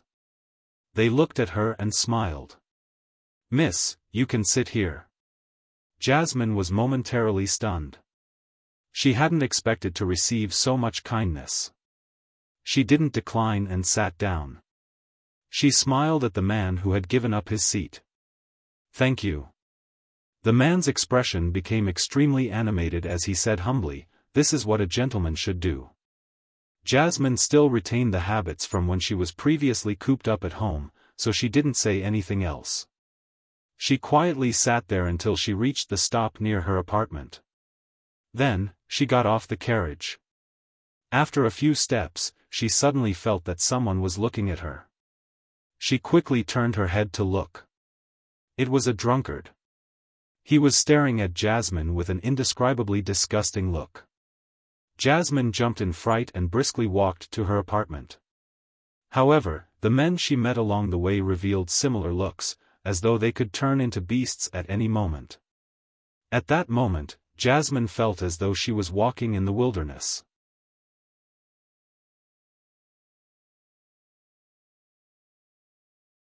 Previously, Jasmine enjoyed the gazes from the men, but now, all that was left was anxiety and horror. She hastened her footsteps again as though she was being chased by phaeacians. Finally, before the men could get close to her, she rushed into the apartment and got rid of them. Phew! The girl patted her chest and secretly decided to stay out less at night. Only then did she realize that extraordinary beauty had its disadvantages. After calming down, Jasmine went up the dimly lit stairs to the third floor and returned home. She used the key she carried with her to open the door. She carefully approached her parents' bed and used the moonlight to examine their faces. Compared to when she left the house not too long ago, her parents' faces were rather ruddy. Their white hair and wrinkles had lessened significantly, and their snoring was almost non-existent. Their health has really been restored. Jasmine couldn't help but smile, clearly relieved. Sensing the commotion, her mother's eyelids twitched as she slowly opened her eyes. Jasmine held her breath and restrained her smile, preparing to give her mother a surprise. Her mother sat up and looked over, her expression suddenly becoming extremely terrified. "Who are you?" asked the woman with a shrill voice as she shoved her husband forcefully. Who am I? Jasmine was stunned by the question and didn't know how to answer the simple question. At that moment, her father woke up as well. He looked at the beautiful girl in front of him with suspicion and vigilance. Get out. Otherwise, I'll call the police. Jasmine's mother left the bed and picked up a candle stand beside her, using it as a weapon. We don't welcome burglars. Jasmine's father rather politely issued an order for Jasmine to leave. He knew that he had to do his best not to pressure the burglar. Otherwise, it easily led to extreme responses from the other party. If not for his wife and daughter, he wasn't too afraid of fighting the burglar. But now, his entire family was at stake. Jasmine finally snapped out of her daze and hurriedly said, "Daddy, Mommy, I am." Before she could finish her sentence, her mother started to shove her repeatedly as she was pushed out of the room by her father.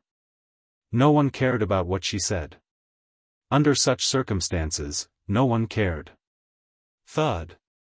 The door to her apartment closed before her very eyes. It left her feeling lost and helpless. She wanted to knock on the door and use the key she carried with her to prove her identity, but at that moment, she heard her mother shout to a patrolling police officer downstairs, "There's a burglar, a burglar. Burglar. Daddy and Mommy don't recognize me anymore. Will they think that I've murdered myself? Will the police believe the fully automatic wishing machine?" Jasmine's heart tightened, and she subconsciously decided to leave the apartment first to avoid the police. She would then find her father and mother to explain to them carefully at dawn and use their common memories to convince them. Tap. Tap. Tap. She bowed her head and, under the watchful gazes of her neighbors, walked down the stairs and rushed out of the building. She ran all the way to a nearby alley and avoided the approaching police officer from the main street. Gasping for air, Jasmine stopped in her tracks. Tears uncontrollably rolled down her face and fell to the ground. Suddenly, a hand reached over and covered her mouth, dragging her to a secluded corner of the alley. "How much?" "I'll pay however much it costs," a voice filled with drunkenness rang in Jasmine's ears. It was as if he had mistaken her for a prostitute and could no longer resist her allure.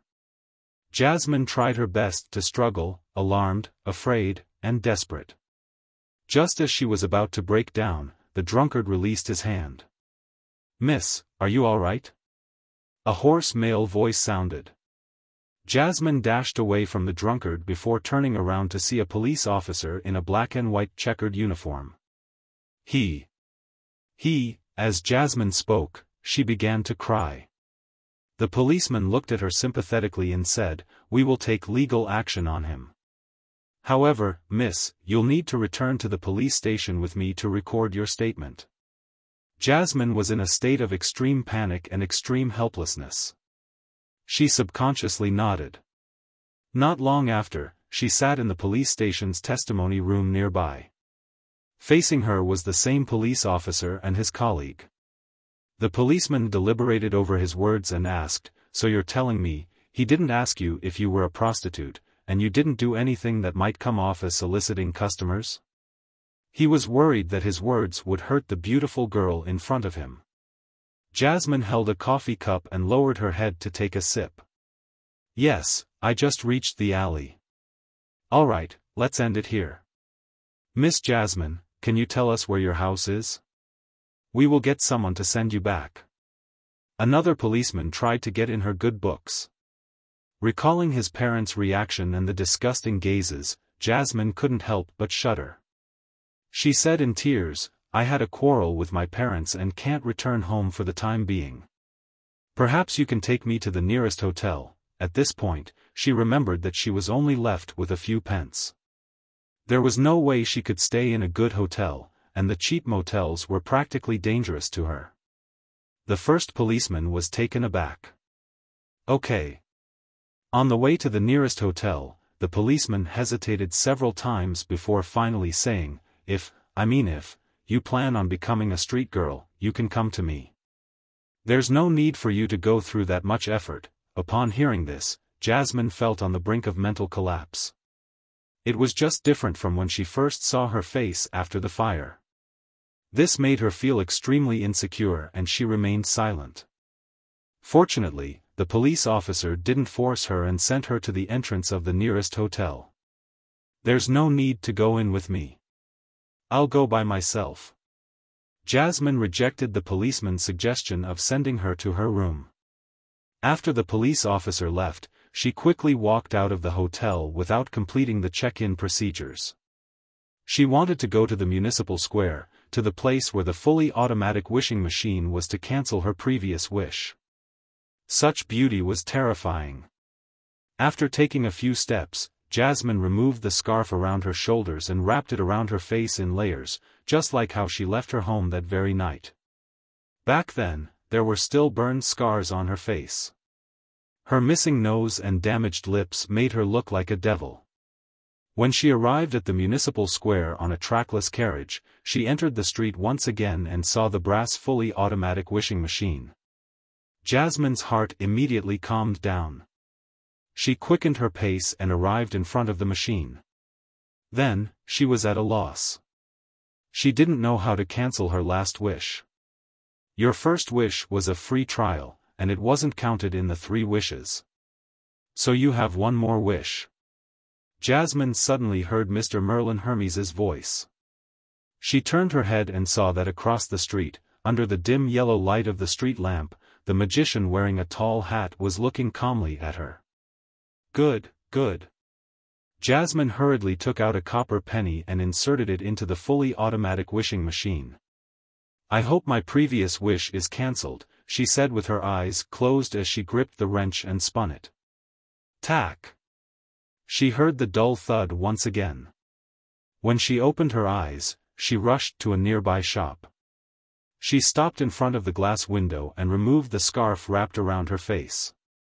She saw herself again. She was no longer a pretty girl. Jasmine instantly relaxed, and instinctively turned her head to look at the fully automatic wishing machine, but found that it had disappeared along with Mr. Merlin Hermes. Praise the lady. Thank you, Mr. Hermes. Jasmine sincerely tapped her chest 4 times in a clockwise manner. She used her last copper penny to head home on a trackless public carriage. Along the way, no one gave up their seats to her. When her figure vanished from the street, Klein appeared again, holding a silver mirror with ancient patterns. "Great master, why didn't you add the line that excessive greed will only turn something good into something bad, or wishes always have a price?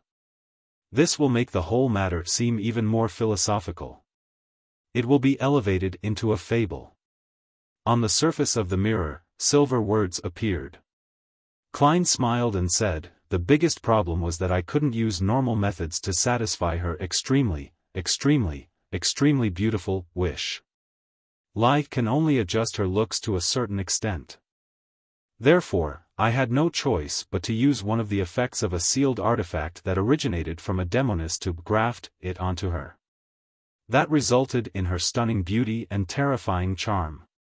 This made the surrounding men unable to resist her. The sealed artifact belonged to Zio, a relic of demoness Charmaine. Due to a problem with Zio's storage abilities, Charmaine's Beyonder characteristic fused with the box containing it, becoming a sealed artifact with shockingly negative effects.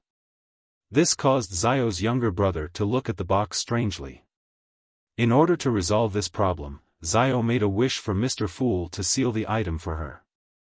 After saying that casually, Klein looked at the magic mirror. "Rhodes, are you consoling me?" "No, the main problem was that she's too greedy. If she only wanted to become beautiful and didn't add so many extremelies to the wish, then the result would have been pretty good." On the surface of the mirror, silver words quickly appeared. "Indeed. That will be within the extent that can be achieved by Lie." Klein nodded and said to Rhodes, "Lie's adjustments can indeed be permanent, but it's a structure that is ultimately different from the original muscles, skin, and bone structure. After more than a decade, when she's gradually showing signs of age, the adjustments and the differences will slowly magnify, making her face appear rather strange and stiff." That can only be fixed periodically by becoming a faceless. Having said that, Klein smiled and shook his head. A lie is ultimately a lie. Then, he walked towards the other end of the street and continued, besides, even if she really becomes beautiful, it's still uncertain whether she will lead a better life in the future. It's true that beauty allows her to obtain a lot of resources and allow her to marry a prince. However, her personal upbringing, character, and knowledge are unlikely to support such a lifestyle. Yes, I can't rule out the possibility that she's good at studying, being capable of using all kinds of experience to fully enrich herself, and ultimately direct herself to possibly having a good life. However, that's a whole other story. Miracles are only for a moment, but fate is often a long-lasting event. In the conversation with the Rhodes, Klein gradually vanished from the end of the street. His understanding of Miracle Invoker had deepened again. After returning to her family apartment, Jasmine didn't attempt to open the door. She used a lot of courage to knock on the door. The door opened and her mother appeared in front of her. "Oh, you're finally back." Her mother first heaved a sigh of relief, then asked in an abnormally horrified manner, "Why your face?" Jasmine forced a smile and said, "I've been cured, by a mister who's good at creating miracles. Mr. Fully Automatic Wishing Machine." Just as her parents suspected that their daughter had been influenced by demons, a few policemen in black and white checkered uniforms walked up the stairs and came over. Leading the policeman was a lady. She had light blue eyes and a smile that quietened others. "Miss Jasmine, we have some questions for you," the lady said politely.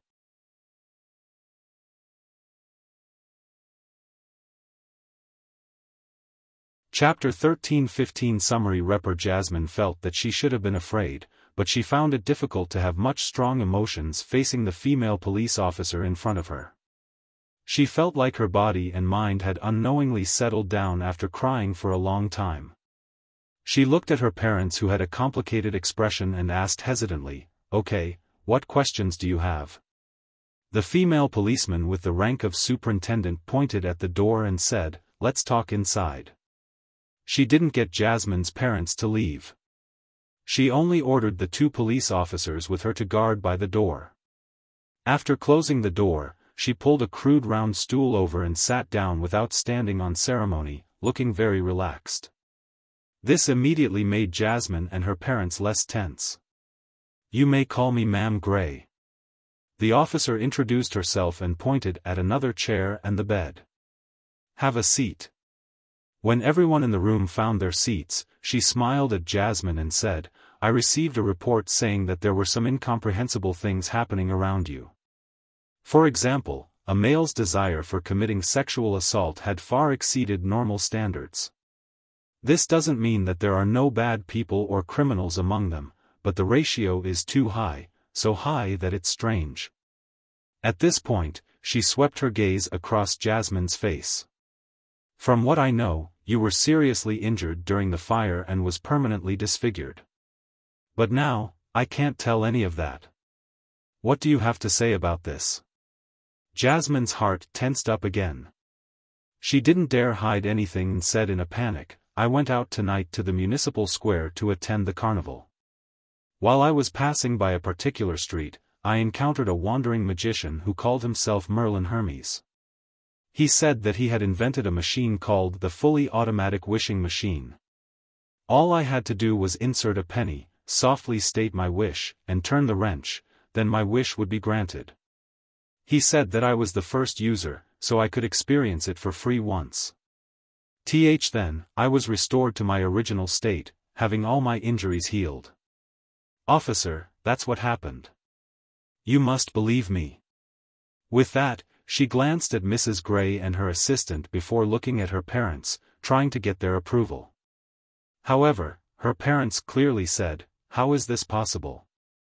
How can there be a machine that can automatically grant the wishes of others?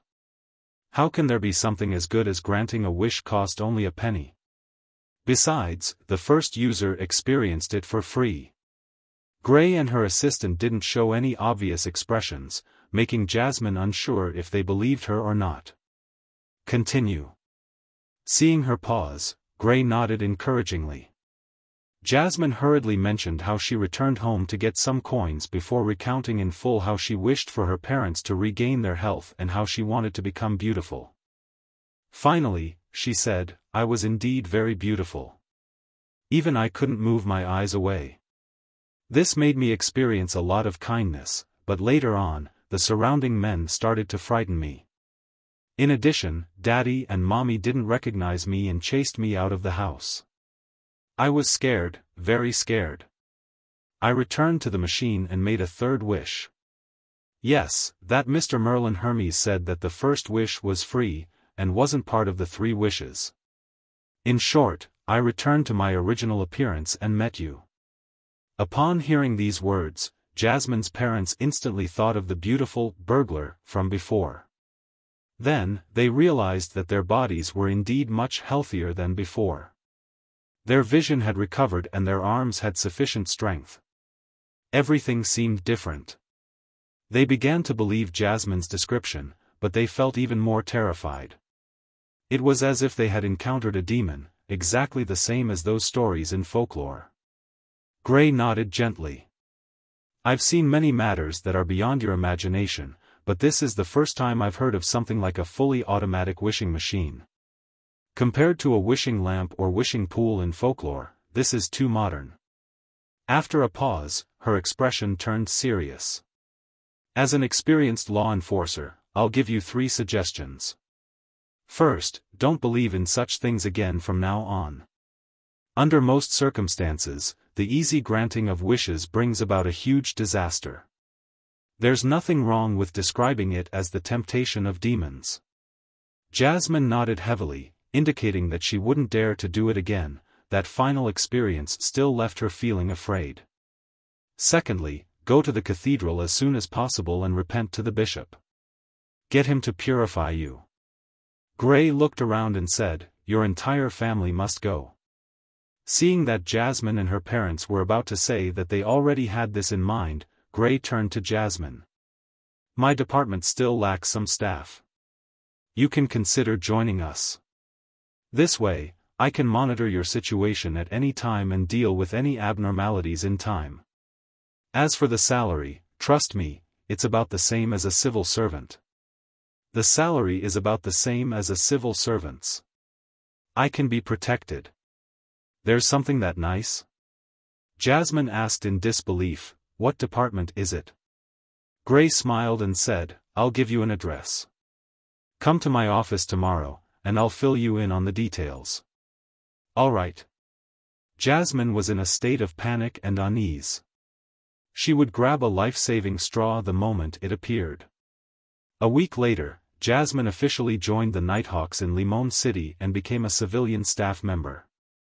"Captain, the telegraph device has broken down," she said carefully as she knocked on Gray's door. Gray put down the documents in her hand and rubbed her temples.